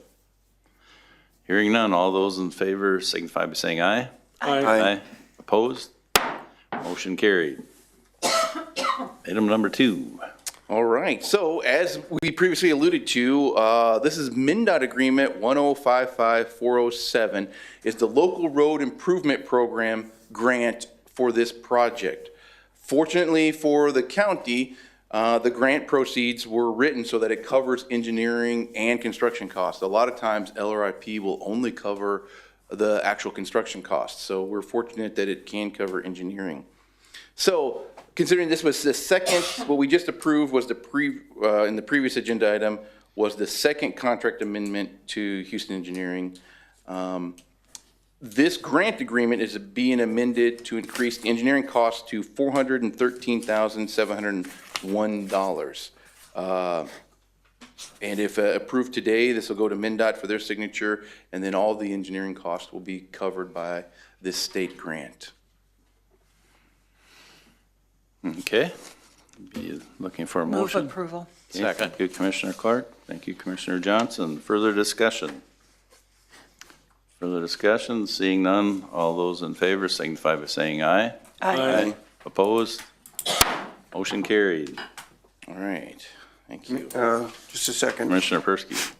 Chris, do we not also have some road safety money coming in on the shoulders for that property, for that road? Yes, yep, we Okay. do, yep, that's additional to the $7.5 million. That was about $600,000 if I recall right. $700,000. Yep. Yeah, for the shoulders. So there is some more money coming in from road safety to improve that as well. Yeah. And yeah, we don't know the engineering or the construction cost yet because it hasn't gone to bid, but overall, we're still in that $10 million range. And that includes some contingency costs of the construction. So we're still pushing for a late summer, early fall bid opening, which we believe is a favorable bid environment because contractors will be looking for lining up work for next season. That should give us very competitive bid prices, and then hopefully there's not too much additional burden on the townships and city. Yeah. For the overall project. All right, item L3. So now we're going to talk about actual county projects. So this action I'm requesting is to approve a resolution to advance our state aid construction funding. This is something that Stearns County has done before, quite common amongst county highway departments to do that. Basically, we're just asking for next year's allotment of state aid construction dollars today. It's like going to mom and dad and say, can I have next week's allowance now because there's something I really need to buy. But these are things because we have construction projects today that have been awarded and we need to start paying the contractors for those. So the resolution, as required by the state, asks me to spell out which projects that we're going to need to fund this year. And so there's 4 projects there on CSAH 2, CSAH 19, CSAH 32, and CSAH 169. That brings the total amount of advance of $3,584,307.78. To put that in perspective, our annual construction allotment through state aid is about $9 million. So I'm not asking for all of next year's allowance, so to speak, today, just a portion of it so we can be whole in this current budget year. Mr. Chairman, I'll move that. Okay, thank you, Commissioner Bertram. Second. Thanks, Commissioner Clark. And where did you see where are those road numbers? I see the project numbers, I don't see the road numbers. Good, that's a little secret that us engineers use. I know based on the project number, the middle 3 numbers, 602, that tells me that that's CSAH 2. The 619 project number, that tells me that's on CSAH 19. 632 tells me that's CSAH 32. Oh. It gets tricky because it's a three number road number. The last one, 669. I just know that from memory that's CSAH 169 project. So now it's not a secret anymore. You're right. No, it's not a secret anymore. Not a very good magician. I just revealed my secret. Commissioner Johnson. Do we always borrow ahead like this? I say it's not uncommon, but I don't know if we always do it. It seems like the last 2 years for sure have had to do it. Just to, as these county state aid projects go, as expensive as they are, we don't always have 100% of the funds in the current allotted year. So we're getting an allotment of about 9 million, is that what you said? Correct, yeah. And we're gonna get 3+ million of it now, 3.5 million or so. Mm-hmm. Now, so we really are gonna get like 5.7 or something next year. Yes, yeah. It does come down to like kind of a engineering decision. The alternative would be to delay the project till when we actually have the funds. That's not always a viable option. If the road is falling apart today, we've got serious safety concerns. It may cost more as well. Yeah. Correct. You got inflationary costs, so it comes down to an engineering decision. Do we delay the project or do we address it now and use these tools that are available to make the funding work out? Well, And Chris, isn't the biggest one, that 32, is that realignment of, or is that a different one? This is actually the resurfacing of 32 leading up to the realignment. But yeah, just adjacent to it though, so.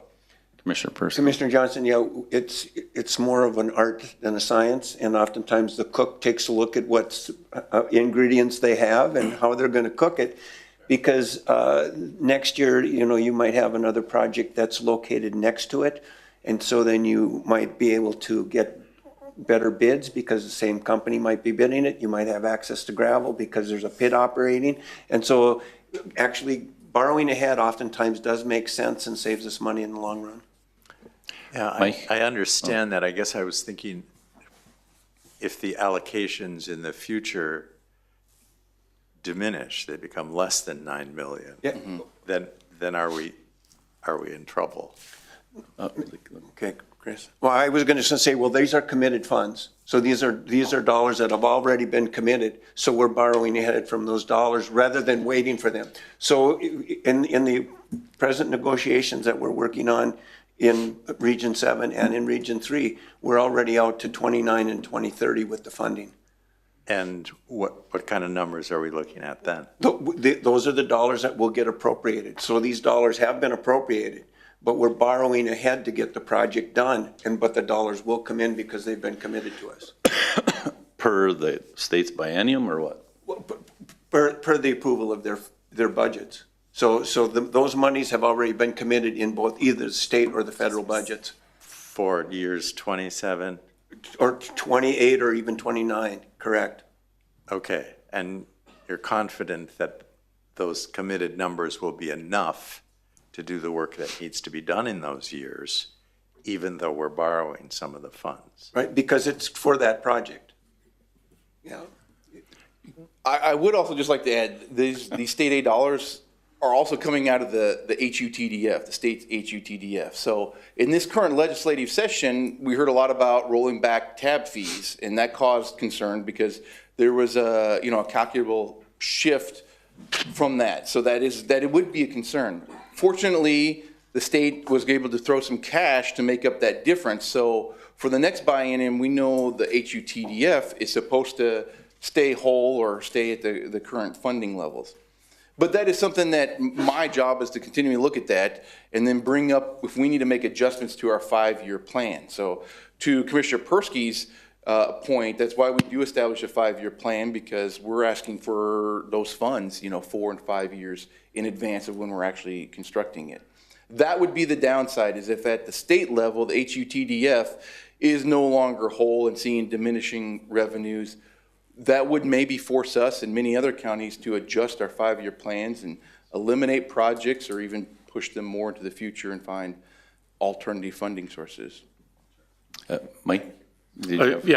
Chris just made the first point I was going to make was the rather assurity of the funding, but the history of this is that the state has never called in these loans either. I mean, you could make this request again next year and next year and next year and next year and keep that $3 million advanced for many, many years. I mean, as long as I've been around in Minnesota, in cities and counties, the state's allowed cities and counties to do that. Now, of course, that could change, but that's just the history behind it.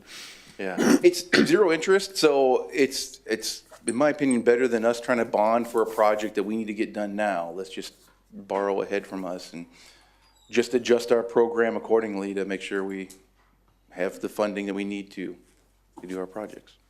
Okay. Seeing no further discussion, we got a motion on the resolution. All those in favor signify by saying aye. Aye. Opposed? Motion carried. Thanks, Chris. All right, thank you. Step aside. Okay, probably don't need another break, so we'll jump into administration. Mike? Thank you, Mr. Chair. There was 4, now there's 5 items under administration. Do you want to take the consent item first, maybe, or? Well, Or you want to do with let's get Sauk John River? as long Okay. as he's here, so he can maybe that out. The first is a report from the Sauk River watershed, and we have John here, our administrator. And I'll let you introduce yourself, John. Thanks for being here. Thank you. Is it on? Yep. There we go. Good morning, and thank you to Commissioner Notch and Commissioner Bertram for inviting me to be here today. This has been probably a longer time coming than what anybody wanted, but they asked me to come and give you an overview of the Watershed District's activities. And I thought, what better way to present our annual report than to come and give you an overview of our 2025 annual report. I've got several copies of this on the back table for folks to pick up if they like, and I think you have a digital copy as well. I got it to the administration a little late, but anyways, I'll be able to click my slides here. Is that right? Should be able to, yeah. All right. I plan to go through this report in the order it was assembled, so feel free to follow along. And then I want to keep this as informal as possible, so if you have questions along the way, feel free to stop me. It's always good to review our mission, which is to apply our unique abilities and authorities in ways that protect and enhance our watershed's resources for today and tomorrow. The Sauk River Watershed District was organized for the primary purpose of water quality protection and improvement. We also address several other water-related issues. The Minnesota Statute 103D gives watershed districts authority over pretty much anything related to water. It can be surface water, groundwater, flooding, water supply, irrigation, whatever it might be. But the Sauk River Watershed District focuses their efforts on water quality protection and improvement, surface water quality, and also flood damage reduction. The Watershed District is in partnership with Stearns County, as well as Todd, Douglas, and Pope counties and their soil and water districts in developing and implementing the comprehensive watershed management plan. As you are all well aware, this is the result of the one watershed, one plan concept that came down from the state. And we're actually into probably our 5th year now, I believe, in administering this plan. The plan was approved in March of 21, and this map depicts all the projects and programs that have been completed that contribute to the goals in that plan. Right now, this is part of the plan tracking tool that is used by the collaborative, and we're working on making a public-facing map and analysis or presentation for folks to actually take a look at where we're at and what we're doing. Stearns SWCD has developed this plan tracking tool, and it's really working well because we have to report reductions and accomplishments of the collaborative as they relate to your water plan. Most of these projects and programs that you see, the dots on the map, have been funded by watershed-based implementation funds, which is a grant that the collaborative receives to implement their plan. And but there are several of the projects and programs that have been funded with funds other than watershed-based implementation money. The Watershed District has been very successful in receiving Lessard Sam's Outdoor Heritage Council money. Work that we've done with those grants has furthered our comprehensive watershed management plan as well. Fiscal year '22, the collaborative received $1.1 million in watershed-based implementation funds to be used to implement the plan. Fiscal year '24, we received about $1.2 million. Then we've also received 2 supplemental grants, CRP incentive grants. In '24, we had a $30,000 award, and in '25, we had a $100,000 award. And that money was used to incentivize folks to sign up for the CRP program and set property aside into some more native and vegetated state for water quality improvement purposes. So that was very, very successful as well. Some of the district projects that the watershed district manages, we have several of them that we manage. I'm going to highlight a few here. First of all, the Judicial Ditch Number 2 sedimentation ponds. That's located along Judicial Ditch 2 in Todd County, just upstream of Osakis Lake. The purpose of this project is to capture sediment and nutrients from Judicial Ditch Number 2 before it enters Osakis Lake. As you may be aware, Osakis Lake is listed as impaired for nutrients and sediment, so this project addresses that kind of directly. We did a repair of those ponds in 2018-19 over that winter, and we removed 17,600 cubic yards of sediment that had been collected since these ponds were put to work in about 2005. Okay, that equated. We kind of calculated or estimated that it was about 13,800 pounds of phosphorus that was removed with those sediments. A pound of phosphorus will grow 500 pounds of algae, so it's pretty significant. This project alone, based on these calculations, is capturing about a third of the phosphorus goal that has been set to in the TM total maximum daily load goals for Osakis Lake. The cost per pound of phosphorus removed by these ponds is around $94 a pound.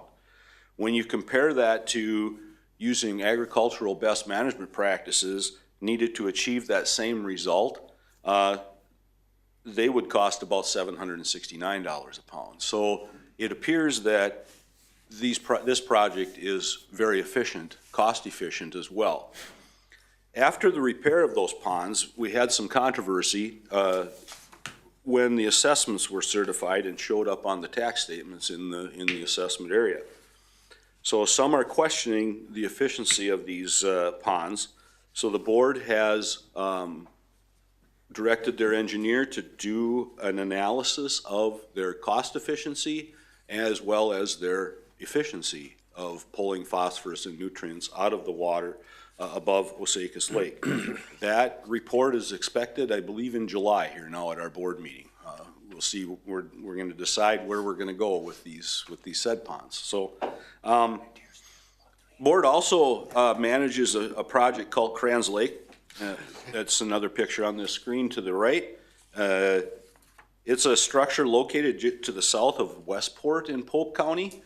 And it's a control structure adjacent to Judicial Ditch Number 1 between Stearns and Pope County, designed to restore the Crans Lake, which is a well-used waterfowl management unit or waterfowl production area managed by the U.S. Fish and Wildlife Service. So this was put in cooperation with the Fish and Wildlife Service several years back. I don't remember exactly the year, but we're maintaining that project as well. One of the most recent construction work that has been completed is on the Little Birch Lake outlet modification. In 1988, this was one of the first Sauk River Watershed District projects to construct an outlet with a fixed elevation on Little Birch Lake. So it was originally put in as a sheet pile weir, as back in 1988, that was the way you put a fixed elevation in, as a sheet pile weir. They serve as kind of a drowning machine, so they weren't, we've learned later that we want to change those if we can. In this particular case, the reason it was put in is because there was 3 or 4 landowners, this is interesting history, 3 or 4 landowners on Little Birch Lake that never agreed on what the water level should be. So one night, one of them would go out, pull the rocks out, let the water drain down. And then when the water level got too low, the next night, somebody else would go out, put the rocks back in. Well, we put a fixed weir in and they couldn't do that anymore. So anyways, the weir was deteriorating and starting to undermine, and if we didn't do something, it was gonna fail and then we were gonna have a bigger problem. So today, you've heard probably many times that rock arch rapids are a common thing and a preferred method of controlling water elevations, and it restores connectivity for resource purposes, fisheries and so forth. So we applied for a grant, the Conservation Partners Legacy Grant, in the amount of $288,000 to help build this project, help modify this outlet. And we were awarded the grant, but in the end, the project came in under budget by about $96,000. So bids came in lower than anticipated. Easement cost was less than what we anticipated, and sometimes you're surprised to hear this. I think Chris will appreciate it. Engineering came in below what we had anticipated it to be. We constructed modified this outlet in a period of about 7 days. We found a good contractor, bid us really well, and worked really hard at it, did a nice job. So that project is complete. The Watershed District is also embarked on a project called the Osakis Lake Alternatives Analysis Project. This was a partnership with and grant funded by the U.S. Army Corps of Engineers. So we obtained a federal grant to do this alternatives analysis. This project consisted of developing a lake response model that could be used to simulate alternative practices and the response that could be realized by the lake. So essentially they put together a model for us, and we could start throwing these what if questions at it. Okay, what if we restored the Crooked Lake Basin? How would the lake respond? And then it would tell us how it would respond with nutrients, sediment reduction, habitat improvement, things like that. The Corps put in about $240,000. We used watershed-based implementation funding to match that. And the process took about 2 years. The final report was just provided on June 8th. And we're planning to present that to the Judicial Ditch 2 project team, our Sauk River Watershed District Board, and the Comprehensive Water Management Plan implementation team in July. We're going to talk about it at the next implementation team meeting, and we'll maybe put it on the policy committee agenda for August when the policy committee meets again. What will happen now is alternatives that have been identified in this report will be selected. We'll prioritize those, and we'll carry those forward then and into feasibility to see if which ones are most feasible to build, most cost effective to build, those kinds of things. So it serves as another valuable tool when we're seeking outside funding to build projects and further our plan goals. Another fun project that we're working on is the Long Higgins Lake Flood Control Project. Long Higgins Lake is a small lake located in Todd County, just east of Big Sauk Lake. The system is a landlocked lake with no surface outlet. In the early 2000s, early 2010s, the lake began to rise due to extreme and targeted rain events. It seemed like every thunderstorm that came across went bullseyed right on top of Long Higgins Lake. At one point, the lake was over 5 feet above the ordinary high water mark and causing significant damage to homes and property. In June of '24, the landowners petitioned the Watershed District to develop an outlet to the lake and manage the water levels. The state of Minnesota awarded funding for the design and construction of the project in the amount of $1.4 million. The funds won't be available from the state until the project design and permitting is complete, so they know that they have a viable project to fund. So right now, all the investigative work is being being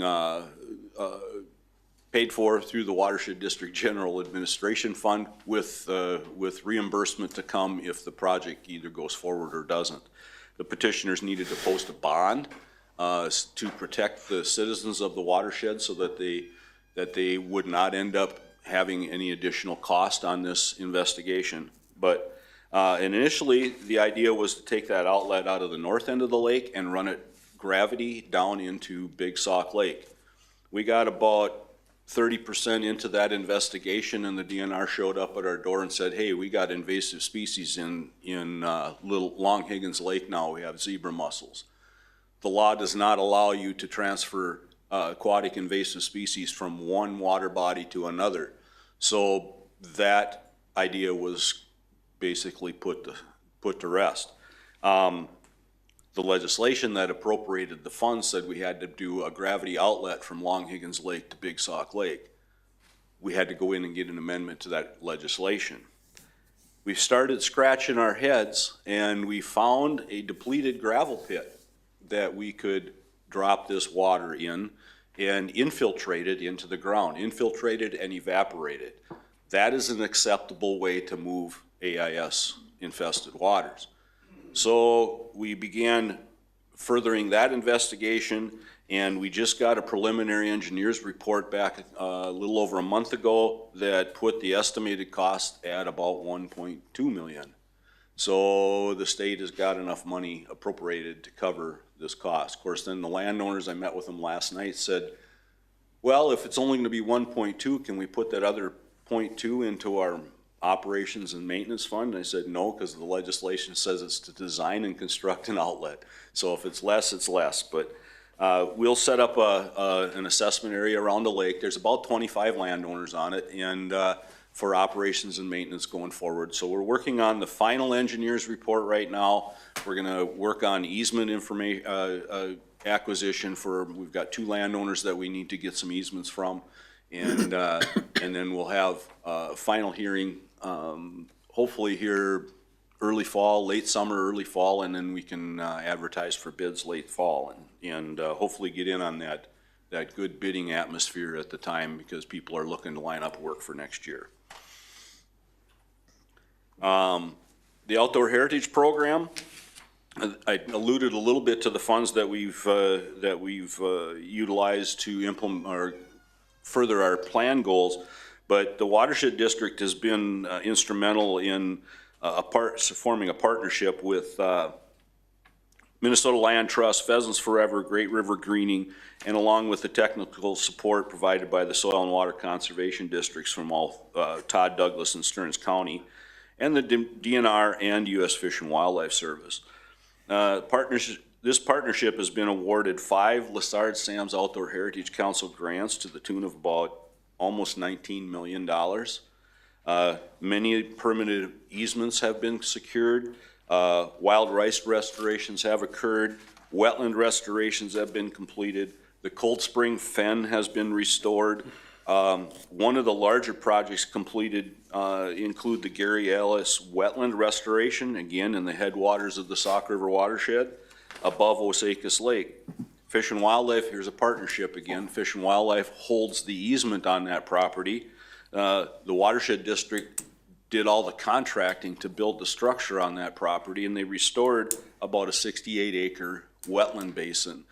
There's several smaller, less permanent basins on that same property that have been restored as well. Another restoration project that's underway is in the historic Crooked Lake basin, which is again part of what Judicial Ditch 2 drained back in the early 1900s and goes into Lake Osakis. There's about a 70-acre part of that Crooked Lake basin that's going to be restored. Numerous other projects are noted in the annual report. This program has been a very lucrative program for the watershed districts, and it helps further the goals of the Sauk River Comprehensive Plan. Whoops, I'm up on the permitting slide already. We have a regulatory program in our watershed. In 2024, in August of 24, Scott Whitcup was hired as the ditch and permit manager. If you recall, you had appointed Scott to serve as a board manager on the board prior to that, but we had a vacancy in our ditch and permit manager position, and Scott was intrigued by that position, so he made a switch from being a manager to a staff person. And I'm not sorry that we hired him. He's very good at doing what he does, and he's picked up really quickly on how to process permits. In 2025, he processed about 60 permits. You can see on this graph how the permit activity has increased and decreased over the years. This is all the way back to 2010.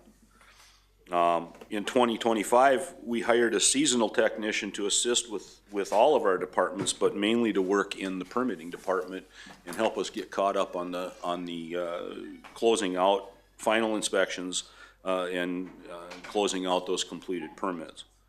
Program was so successful, we hired another seasonal technician for the 2026 field season. The Watershed District is currently in the process of doing a rule revision to better address the issues being realized today.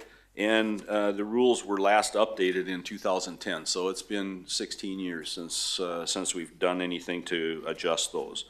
The process to do so is laid out in the statute, so we're following that process, and we're working on language right now with the Rules Committee. The Education and Outreach Program. Classroom visits are a substantial part of the district education program. Field visits and larger education events called Waterfests are also an integral part of this robust program. In 2025, the district education program touched over 3,000 students in the watershed. We also set up and manned booths at the Stearns, Todd, and Douglas County fairs to get our face in front of the adults and other folks in the counties. We showcased our Adopt a Drain program, which is where folks can go out and adopt a storm drain in their vicinity and volunteer to keep it clean. Then Science Connections was another outreach program that we've managed for several years. It's for science teachers in the watershed. Once a month, a group would meet for a light supper and have discussions on topics such as fisheries, stormwater management, water treatment plant tours. They took some tours of some water treatment plants. They had a program one night on nanobubble technology, and I remember a few years back, when electric vehicles were coming out, a dealership in Alexandria brought one of those Ford Lightnings over and parked it in the shed, and they got to look at electric vehicles and figure out how that all worked. But consistent communication with the public is the purpose for this department. It's been my goal since I've become the administrator to make sure that the public knows what we're doing and try to make a good impression and give a positive impression to the public. We also participate in Aunt Sarah's Party Line radio program once a month with the Chasm radio station in Albany. I won't touch too much on this, but this was the next section in the annual report. I asked my technician to do a quick overview of what she does. We have a full-time technician, and she's kind of the jack of all trades and becoming the master of some of them. She's our resident drone pilot. She's certified to fly the drone commercially. She's able to conduct lake and stream sampling, operates our GPS survey equipment, as well as assist with office technology, field inspections, spraying, etc. This position, even though it's, people look at the technician as maybe one of the lowest, I've got her up on a little more of a pedestal, because without her and without that position, we wouldn't be able to accomplish all the things that we accomplish. She fills in the blanks when we need them and fills in the spaces where we need them. So it's not to showcase the person, it's to showcase the position. The technology that we use in the field has made our workflows much more efficient, thus allowing work to move faster and be more accurate, produce answers quicker than in the past.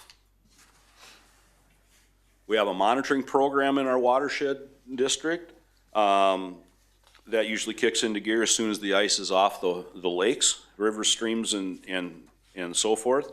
and continues until things start to ice over again in the fall. We have 7 sampling locations on the main stem of the Sauk River along its entire length, and we've been monitoring those sites for several years. We also monitor 4 to 6 lakes a year, typically on a 5-year rotation. In 2025, we monitored Big Sauk, Guernsey, Little Sauk, and Juergens Lakes, and we'll be back to those lakes again in 2030. We also track the weather, as this is an important factor to note when analyzing the data during our winter months. We've had this program for quite some time now. It continues to evolve with technology. The record has proven to be very valuable, and looking at the results of 2025 monitoring work on the Big Sauk Lake, for example, that's what these charts are showing.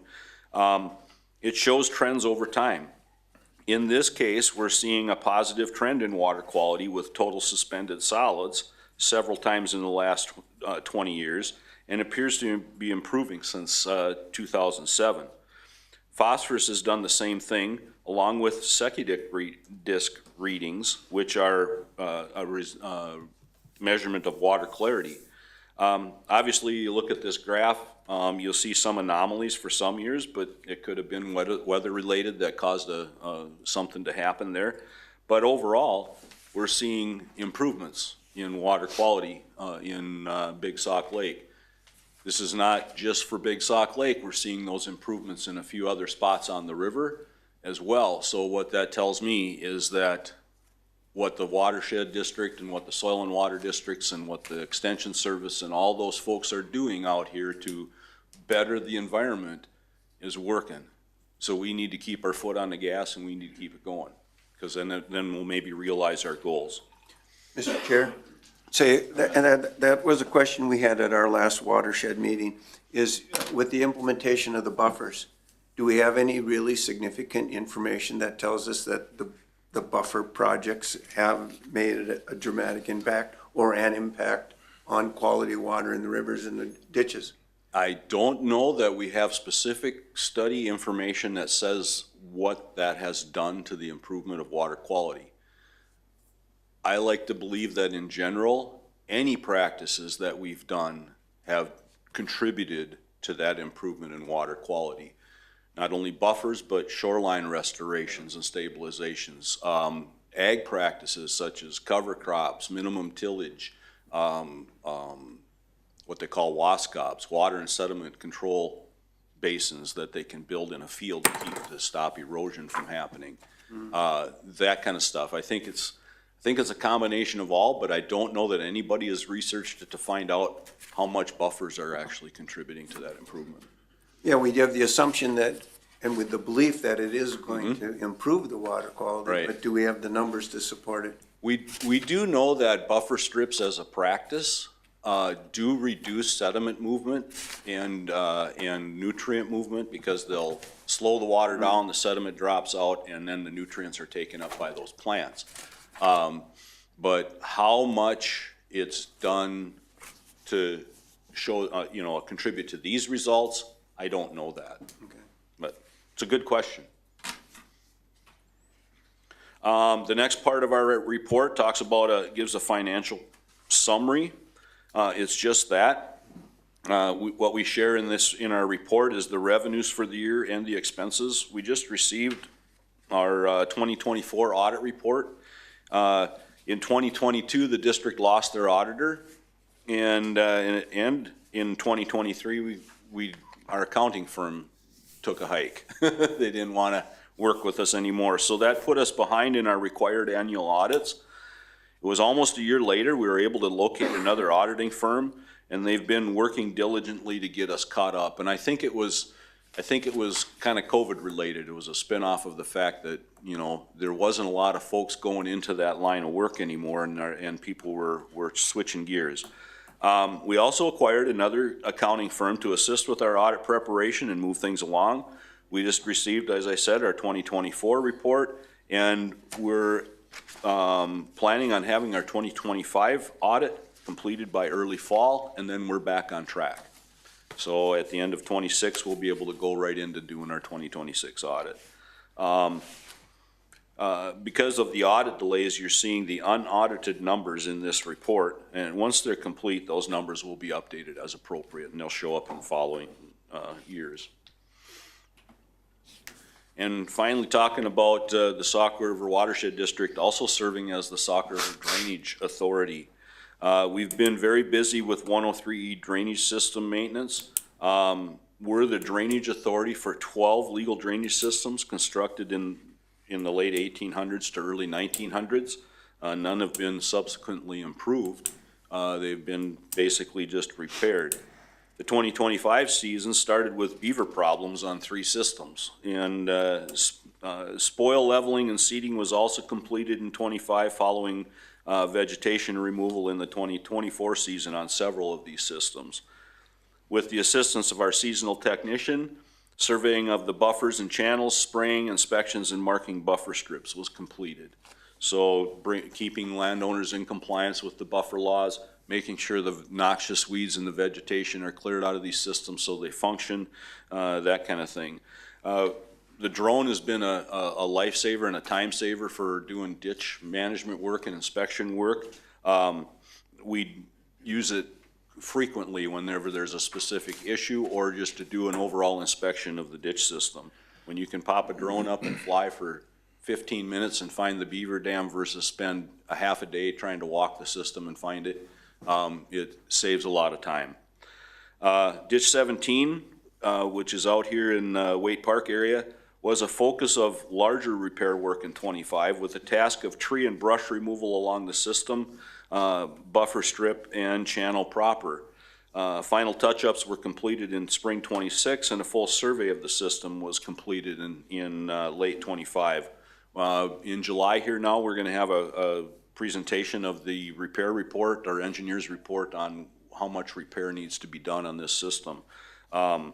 The tree removal basically made that thing look like it's a ditch system again. You couldn't tell it was there before in most cases, but we spent about $125,000 and got the trees removed on the buffer on each side and in the channel proper.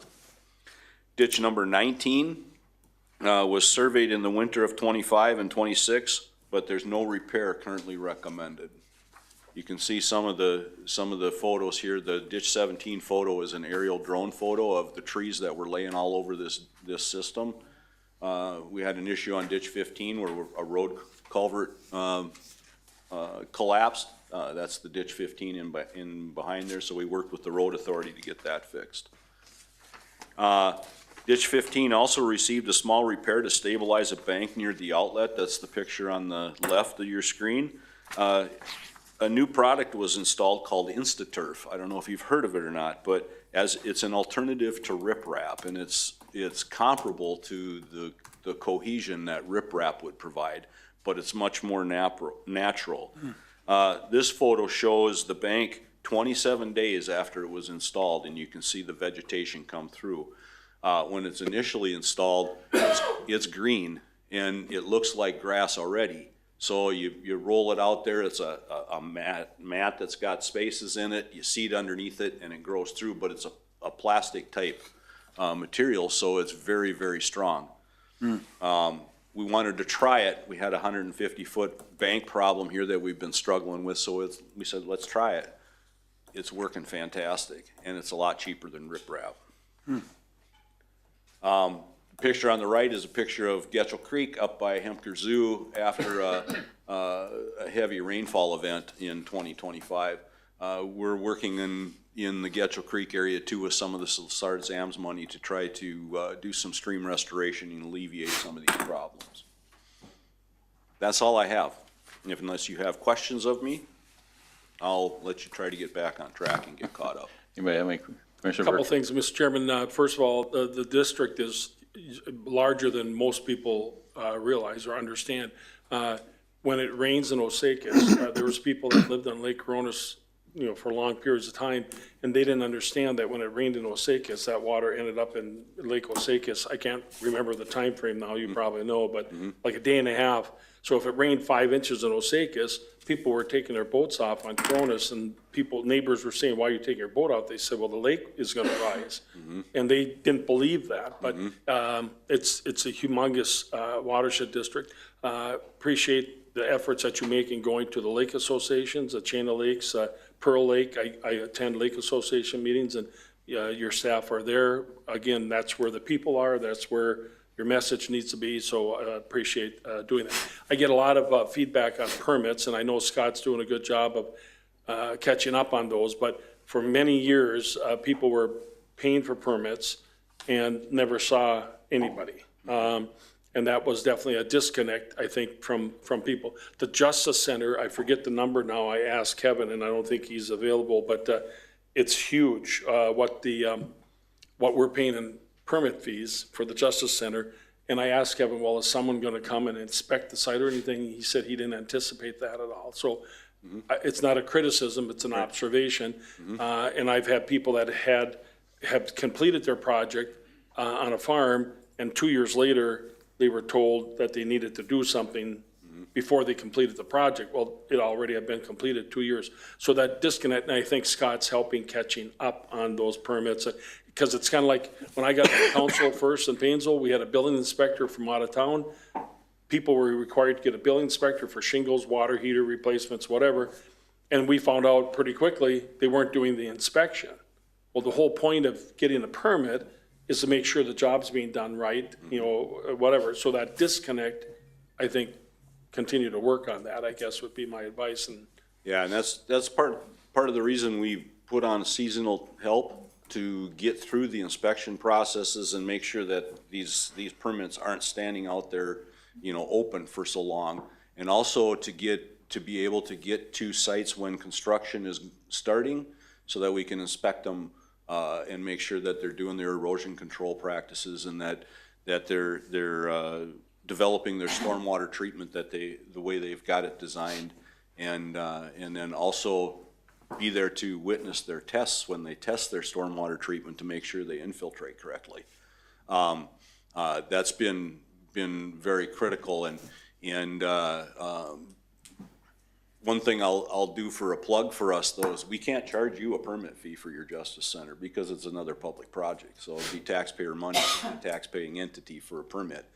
So you get your permit for free, but you still get our inspection work. well, Kevin might I be think happy to- the wetland credits is what you're maybe thinking of. Oh yeah, wetland credits, none of us are exempt from those, so. Right, no, I was thinking of a permit fee, but I'll have to talk to Kevin about that more. I know And then- our fee, we don't have a fee we can't charge a fee to public entities, so we absorb that. And then the audit, the retention ponds on roads, we met with that, Steve and I, and Mike and our staff. We met, that was a new one on County Road 32, State Highway 4. A retention pond was required, and what the disconnect was, if it's a brand-new road or roundabout or, something, I could understand that, but we went through that, but just so members know, I think that was a $12,000 retention pond that was required on County Road 32 and number 4 of the realignment. Well, that, of course, increases the cost of road projects, which means we're gonna be able to do less roads. And so I think there is legitimacy in retention ponds in some areas. Just work with the highway department, work with us in doing that we don't overdo and increase the cost more than we need to. In a lot of cases with linear projects, it's not possible to meet the standard that we have for sediment nutrient reduction. So what we ask the highway department to do, and we've done this several times with Stearns County, is get the best you can with what space you have without increasing your road costs. So they're building a lot of the water treatment, stormwater treatment facilities into the right-of-ways of the road, and it's basically just maybe a slight adjustment to how they design the road ditch so that it'll hold some water and let it soak away. And we've gone through several exception requests with the county because we realize that they can't do it without expending buku money. So there's a balance, as you say, that we need to try to strike. And Mr. Chairman, that was before Chris was here, but I think the highway department was a little caught off guard that was required in that particular project. And I guess my request is that you work with them and that they can design it, keep it in the road ditch, not have to have literally a separate retention pond, which is what had to happen. Yeah, in this particular case, the county already owned the right of way, so it was an additional right of way that needed to be, but yeah, point well taken. And then the, Mr. Chairman, the audit and the questions, obviously your most recent board meeting, which Commissioner Notch was at, has certainly caused some discussion among commissioners in other counties and board members. This is much like the airport board to me, and you're not familiar with the airport board, I'm assuming, but we appoint the managers and then we're out of it. And Randy told me, I was fortunate I was able to recommend approval of 2 really good watershed district managers for you. Yes. And I went out of my way to really, really look for them. So we empower them. And once we appoint them, we kind of lose track of them unless we don't reappoint them. Right. But, and so please take that very seriously, that when board managers ask questions, that's not a negative. If a general public person asks questions, that's not negative. I mean, Mike answers a lot of questions that, some of us are irritated by that we get asked, but he answers them. And so there is a little bit of a disconnect, and I'm not gonna, you know what I'm talking about, both of you do. I respect that. I respect the board manager that's gonna ask questions, and that other board members feel the same way and may not be as vocal, but there's gotta be a transparency and it's gotta be a and we as elected officials are appointing the managers who then report with and work with you. So it's one arm removed, but it falls back on us. If something happens with you, it's on us. The buck's gonna stop here. So just work with those managers and answer, and work those differences out. And I look forward to maybe coming to a future meeting just to see and some of the dynamics and, but use us as a resource to help connect and reestablish some relationships maybe if you've lost some. Sure. Understood. Thank you. Okay, well, thanks, John, for coming. I don't know, Commissioner Persky, you look like you. I just want to John, I don't know, even though we're doing a little bit of work on the wetland credits, one thing is that we're looking at changing the 1-to-1 replacement for transportation projects to a 1-to-1 instead of a 2-to-1. So that's one thing we got it going at the state and national level. And likewise, Commissioner Notch and I and some other folks have also looked at, with those wetland credits, maybe even taking a look at some of the federal and state wildlife projects that we have going on and properties that we going on, that we actually can do some water enhancement on those opposed to always going to the private sector. And I think would be a good return on those if we can maybe access those. So just some things we got in the works on a big scale. Now, you just gave me a thought. Maybe we should look at some of our restoration projects as banking projects, and then you'd have some place to draw from, but. Absolutely. Yeah, that's exactly what we're talking about. Yep. Yeah. Okay. All right. Thanks, John. Thank you. Appreciate your time. Okay. You want to go down the list and do the consent last, or what? However you want to do it, Mr. Chair. Let's do broadband first. Okay, and then there are a couple of things here that we really are timely and that you would need to do. There are also a couple of things that if you really want to get back on track, we could postpone them to a future meeting as well. Well, if you know which ones we can postpone, maybe we should. The first one is, what did you suggest you want to do? You want to do the broadband? That should be. Okay, broadband, yes. And I reported to you about this previously, that Lake Henry Township became engaged in trying to get something done there because they originally didn't join the program.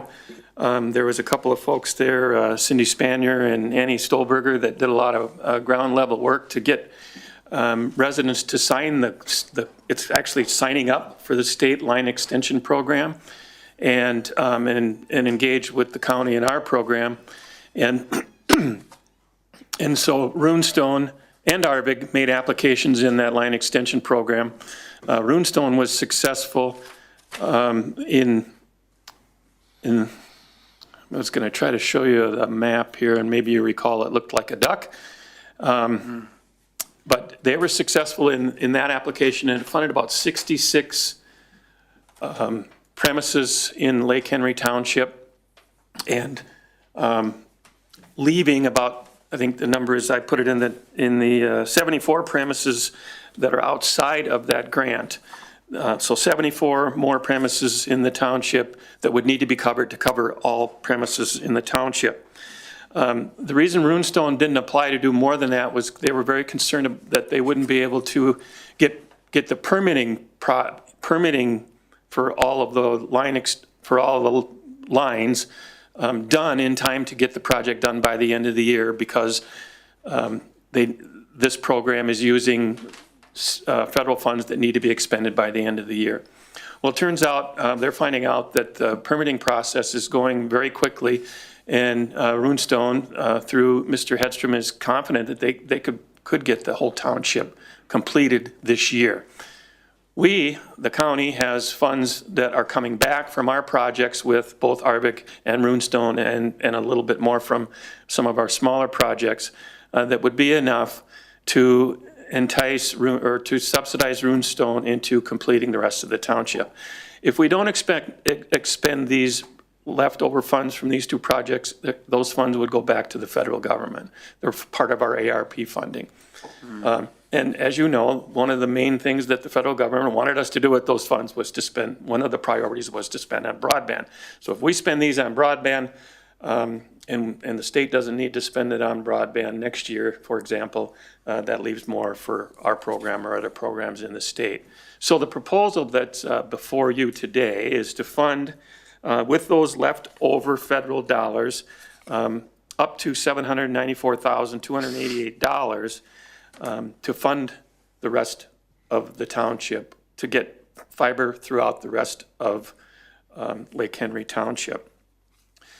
We've been to 2 or 3 recent Lake Henry Township board meetings, and at the last township board meeting, Lake Henry Township approved what we were asking originally to put into the program, which was $17,025. So the total project outside of what's already been funded by the state in Lake Henry Township is a little over $1.2 million. The county, through its federal funding, would fund 65% of that. There would be a chance that Runestone, if weather was bad or permitting does take time, which in fact, while we're meeting, I have an email that says the permitting should be fine, that they might not get everything done. So how we fashion the proposed agreement that's before you today is just to compensate them per premise that they get completed. So $10,733 per premise. If they don't get everything done, then they've agreed, and by the agreement, they have agreed, because while we were meeting, I have the signed agreement from Runestone, that they will apply in the same program, in the line extension program, in 2027. So not a guarantee that they would get that, but with the work that's been done, getting people to sign up, I'm pretty confident that if there are some left over in 27, that they would be built. And I think I need to acknowledge that even if the board did nothing here, I think Runestone could go ahead next year, make an application, and perhaps be able to do the rest of the project without our federal funding. But it just seems to make sense, given how all funding comes together, that we move on this and pretty much assure that that township is going to be complete. And given the dollars that we've used, the townships have used on this, it'll probably be pretty much the end of our program, other than supporting any smaller things that might happen in the future. You're looking for a motion to approve the amendment, which I'll make. Okay. And then I have a comment. Second. And a second, thank you. The people in Lake Henry Township obviously are very appreciative. This originated when we met with the legislators, and Representative Anderson brought this up to us. And Steve's been meeting with them, as you said, and you have been, and a lot of residents have been doing work, but they certainly appreciate, the efforts. Certainly very costly initiative. The only thing is, just to confirm, the estimated, when you say estimated, what if it doesn't come out to be, who's going to stand to potentially have to make the payment? Or will it just not happen? This agreement would be similar to all our other ones that Runestone is committing to do the work that they've committed to for the dollar amount that we're allocating. So they are on the hook for any increase in costs. Did I answer your question? Kind of, and then what if the 65% isn't available to us? What if? Oh. Worst case scenario, which again, you know better than Yeah. anybody, that you're saying you think it will be there, but just worst case scenario, if it wouldn't be there, then what? Then I think we would cut off the program then if we didn't have the funds. Again, I'm confident we're going to have those funds. We have estimates back from both Arbig and Runestone, and we already have some leftover funds within the allocation that the board originally approved as well. And I mean, clearly this was not our mistake, or, you know, Lake Henry just didn't participate, and a lot of the residents didn't know that there was supposed to be a participation, so one thing kind of led into another, but it's good. But it's unfortunate that they can't go and just do it. You know, like you said, they might do it, but because it's so sparsely populated, and if not everybody signs up to it, then they're unreluctant to do it, or reluctant to do it. Mr. Chair, Commissioner, what we're agreeing to is that they will pass every premise. So this is outside of the state program. So people that haven't signed up, they're still going to go past and provide a service to those residents, or at least offer it. And what Runestone does, and has done in the past, is they will actually run the line to the house, even if that resident doesn't take the service immediately. So, again, their commitment is to pass every premise with service. Yep. Okay. Any further discussion? If not, all those in favor signify by saying aye. Aye. Opposed? Motion carried. Thanks, Mike. If we move on to the performance measures, there's two parts to the performance measures. One is the state program, where we submit 10 or 12 performance measures into their program, and we get $25,000 back for doing that. And we need the board, in order to obtain that $25,000, needs to adopt that resolution today. The second part of that is that how we've started the budget process in the last few years is with a presentation of our mini budget, or our mini performance measures. And that is the part that, I know we have a team here today, but that is the part that we could move forward. We're already doing this. Today would be well more a month in advance of when we've done it in the past year. But we could also do it to get you back on track time-wise. We could do it before we talk about the budget at your next meeting too. But having said that, remember, we do want to get at least the state resolution adopted. Okay. Jill, do you have anything? Mr. Chairman, I'm going to move the resolution and suggest that we continue the other part. Okay, we have a motion. I'll second it. We have a And it is second. very important that we get Discussion? back to it, and it's fine that it's not today. Okay, any other discussion? Okay, all those in favor signify by saying aye. Aye. Opposed? Motion carried. Well, we did have a very, thank you, we did have a very short piece just to show you where the proposed budgets were, and they are at 14.6% increase in the levy is what we were at, I think, or. Well, dreams are always great to have, Yeah. Mr. Chairman. I just want to make sure you Right, hear yeah. that, so. Nope. Yeah, Mr. Chair, it's a $14.6 million increase from last year's budget. Oh, And we're confident we'll get it down. okay, All right, that's a starting point. So are we. okay. So it's not a percentage, it's a. It's not a dollar. percentage, nope, 14.6 million. Okay. All right. Okay, thanks for that clarification.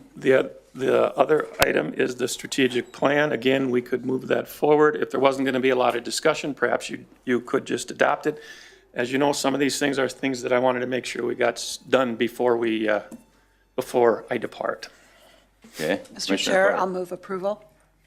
And that's approval of the strategic Strategic plan plan. layout? Okay, there's a second? I'll second. Okay, and a second by Commissioner Bertram. Further discussion? I'm assuming everybody had a chance to look at it in the board packet. It's pretty well spelled out.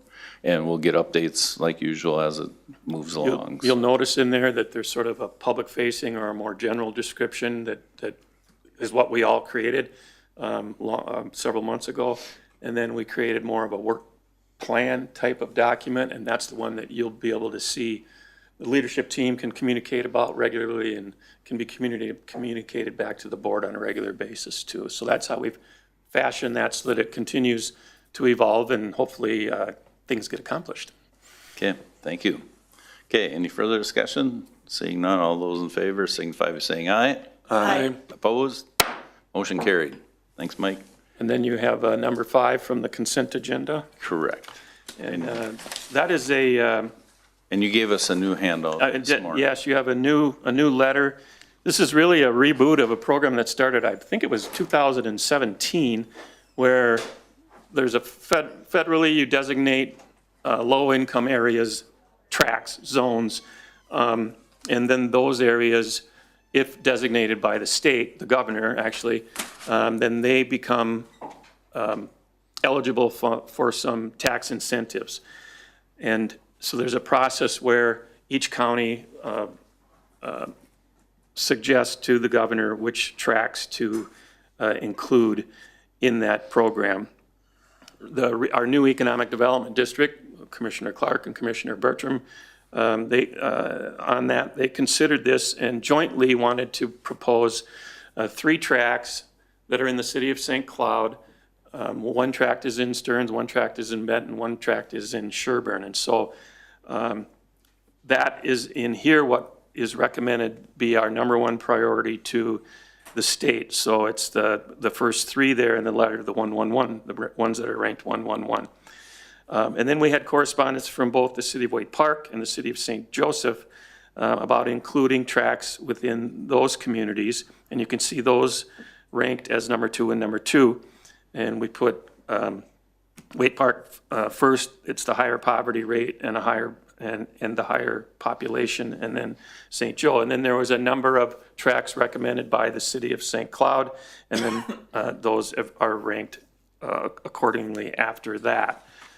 So some of this got developed late because we had correspondence from these communities, as late as this weekend, and our HRA director was also a little bit involved. I know John Nuremberg from the city is here as well. If the board needs to know anything from the city of Waite Park. But this is how, between administration and Mr. Fortier, that we fashioned this for submission to the governor.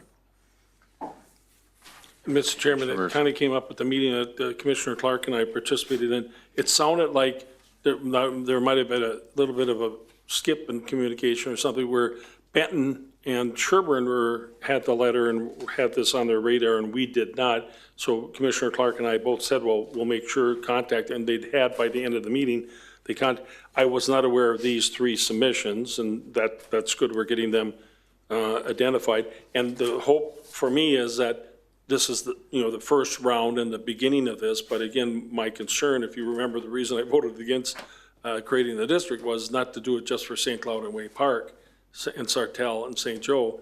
Well, this is a beginning, that's fine. But we really, and Don Hickman, admitted that they need to work with the more rural communities to make sure that they understand this is a possibility and to work with them to be able to make applications and everything. So, but the first round, I have no issue with it. And did we have a motion on this already? No. I'll make a motion. Okay, Commissioner, thanks. Commissioner Bertram, is there a second? Sure, I'll second it. Okay, further discussion? Yeah, Commissioner so Clark? I'll do more under issues by commissioner. This is a very specific thing, the opportunity zones. There doesn't happen to be any that have been submitted from rural areas. There's particular things that you have to look for. So my understanding, this is one of those areas that this is all we really could put forward at this point. Hopefully there, whether it's the feds or the state, there'll be other opportunities in the future. Commissioner Johnson? No, I'm fine. Okay. Okay, so I guess the question I had is, where did they come up with this poverty rate? I don't know if anybody here knows that, but I'd be curious. Mr. Chair, I'm sorry, I can't answer that. I don't remember. Because it just seems like with the first part, you got St. Cloud State is in there, and and obviously if you got, even if it's 10,000 enrollment, there's only 3,000 in that, living in that area, it's going to have an impact on that poverty rate. I sometimes struggle when I see this because you could have, let's say, the town of Freeport with 600 people, and they might have, 50 people that would fall into this poverty category, so their percentage could be 40%, why does it always seem to be a metro, I shouldn't say metro, a large community issue? I'm sorry, I thought you were asking where the federal government or the state government came up with the threshold. No, I'm just trying to figure out But where I think the actual poverty rates rate. are coming from the census. And Mr. Chair? Yeah. Yes, your Yeah, you microphone. have to, if you take St. Cloud State, that would not, the area that they've got, and I know we've got somebody from the city that could talk more to it, it isn't just the university. It's a Well, I know, broader- it says It's a broader what it area, is, but, so here would be my example, or my question had been, actually the southeast St. Cloud and the part of Haven Township. Haven Township has a very low poverty rate, which is why this overall number there, I believe, is so low. It's only 12.45%. The southeast St. Cloud actually is it's a higher number because of the percentage of kids, for example, that are participating in free and reduced school lunch. But yeah, these are all census related. but then now free and reduce is really non-existent because the No, schools I'm have talking to. about who would be eligible for the federal. I'm just giving you an example. I The just poverty struggle level in with- that area is much higher in those three precincts on the southeast side of St. Cloud than perhaps some other, but they combine it with Haven, and Haven has some very big houses and on a lake, and so their poverty rates are much less.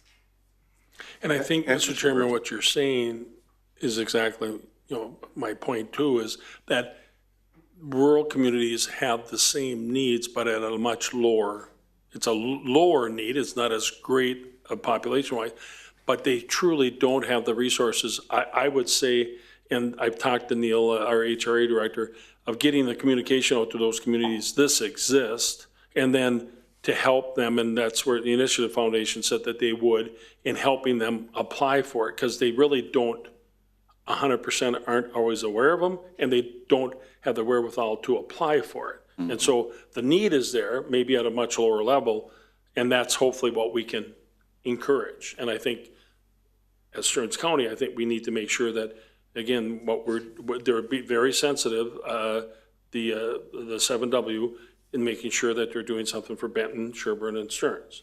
So that's good. And then now we have to over-sensitize that, in my opinion, making sure that it's metro rural, and I think that's what you're saying. And Right. I agree with that. Yep. Okay. Mr. All right. Chair, just quickly, I mean, to that point, housing is one of our top issues, right? And we have our housing trust fund, and it is for 7W. And already the staff have put together a decent tool for grant writing for smaller communities. And we're looking at those ways that we can do the whole county. So there's some things that are gonna actually be an opportunity for one of the other counties and not for us right away. And for us to be cognizant of it. You and I talked a little bit about this before. It's not just about the poverty zone, but area, but when you get this, it's just kind of interesting. So like number 5, Electrolux, it's really about, it's kind of a brownfield right now in an empty place. It's not about the community around it. So from an economic development standpoint, hopefully we have better parameters in the future. So to Commissioner Bertram's point, we're able to help communities look in the future for this. Okay, so the help, what is really the help? So you take the rank number 1, so is it, you're gonna see if you can get a business to come in that's gonna employ people, or is it you're gonna demolish a block and build new housing tracts?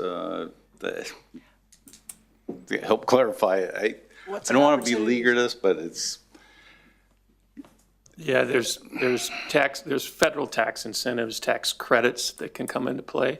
I know on the east side of St. Cloud, for example, back in 2017 or 16 when this first started, it was designated, but there was never, it really never helped that area. But it's tax credits and tax incentives. So it could be to rehab existing homes, apartment buildings, stuff like that? Yes. Gotcha. Yeah. Or bring in a new business. Again, thinking about the sawmill, could have been a possibility there, or with Electrolux. I mean, a lot would need to be done. If you were talking housing, it's more likely to turn into another business. And you might have Gotcha. a blighted area, area that's also, okay. But you mentioned about the poverty line, also, could it be an issue of lower housing, availability and subsidized housing too might fit into that equation as well. Okay, we got motion on the floor. Seeing no further discussion, all those in favor signify by saying aye. Aye. Opposed? Motion carried. Everything else we got covered? All right, we'll do a quick run through issues by commissioners, starting at Commissioner Johnson. Okay, Commissioner Clark. I'll do nothing. I was going to talk more about our other project, but we'll just wait until next time. Okay, Commissioner Persky. I'm just gonna say, start thinking about the fair, maybe get the fair sign up out there so we get an idea who's gonna be out there and when we're gonna be out there. I think we had some really good representation last year, by departments, so if we can do that again, it'd be good. The sign-up sheet has already been distributed, not to the board yet, but it's making its Talking about? way with internally, yeah. Yeah, good. Okay, Commissioner Bertram. I was going to bring up the fair, so good to hear that. I mean, again, we've really done a good job, the county, from the first fair I attended as commissioner, where 2 people were there for the entire weekend, to where we do have people there throughout the fair, which is a very positive thing, I think. Budget process, big deal. I think one thing we never talk about when we talk about the budget, at least we didn't in the 3.5 years that I remember, is cuts. I think we need to seriously start looking at items that we can potentially can cut. And I know people will say, there's no way we can't cut nothing, but we all know deep in our heart that there are. When I was on the council, we had $2.2 million budget. We cut $200,000. Nobody said a word. We had to remind ourselves why we were there, like I said earlier, streets, water, sewer, fire, police.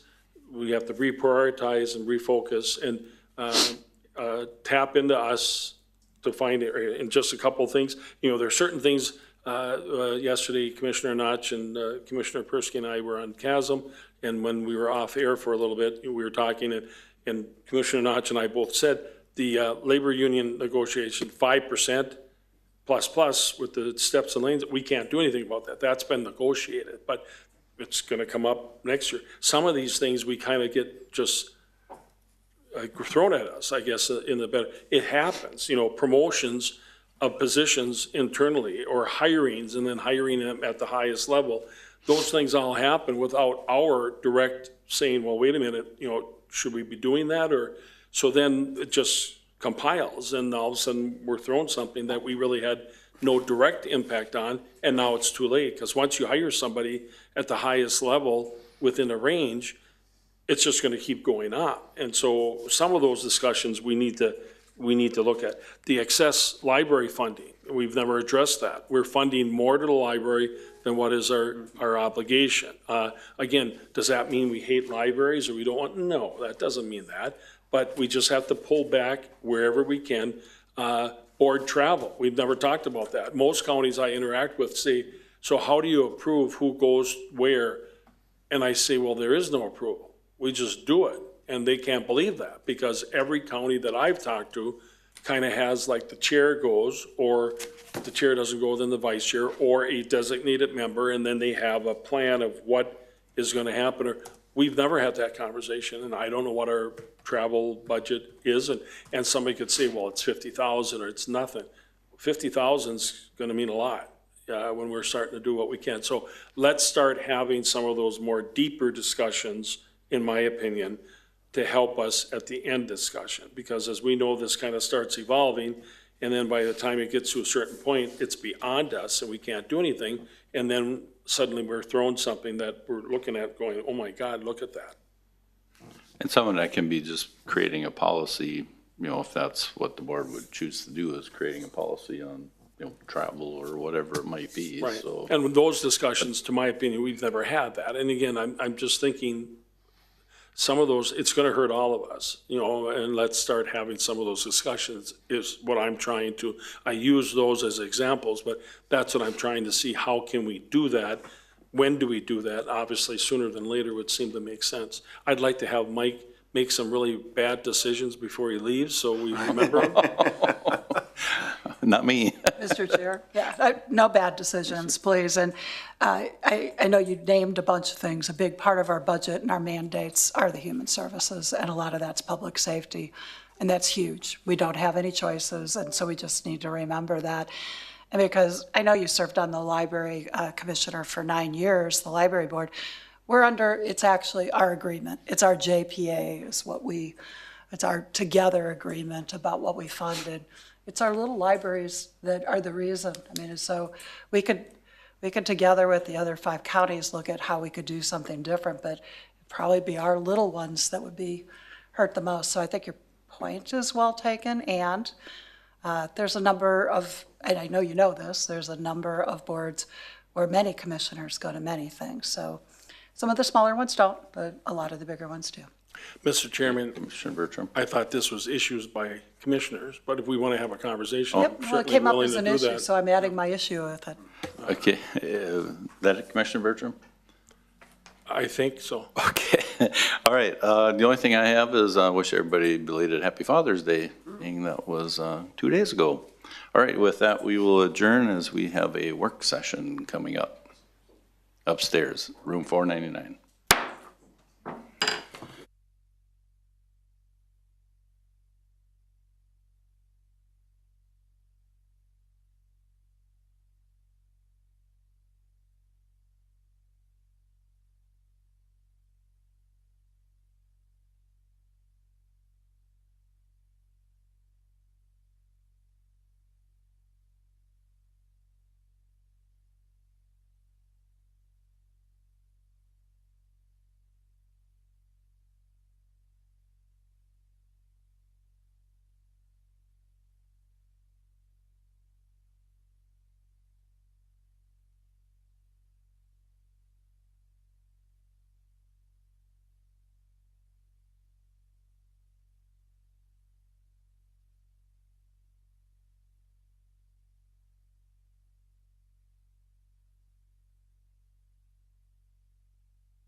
In 2030, we got one coming in 29. Okay, and then next year we'll be looking at Is it? You remember 2031.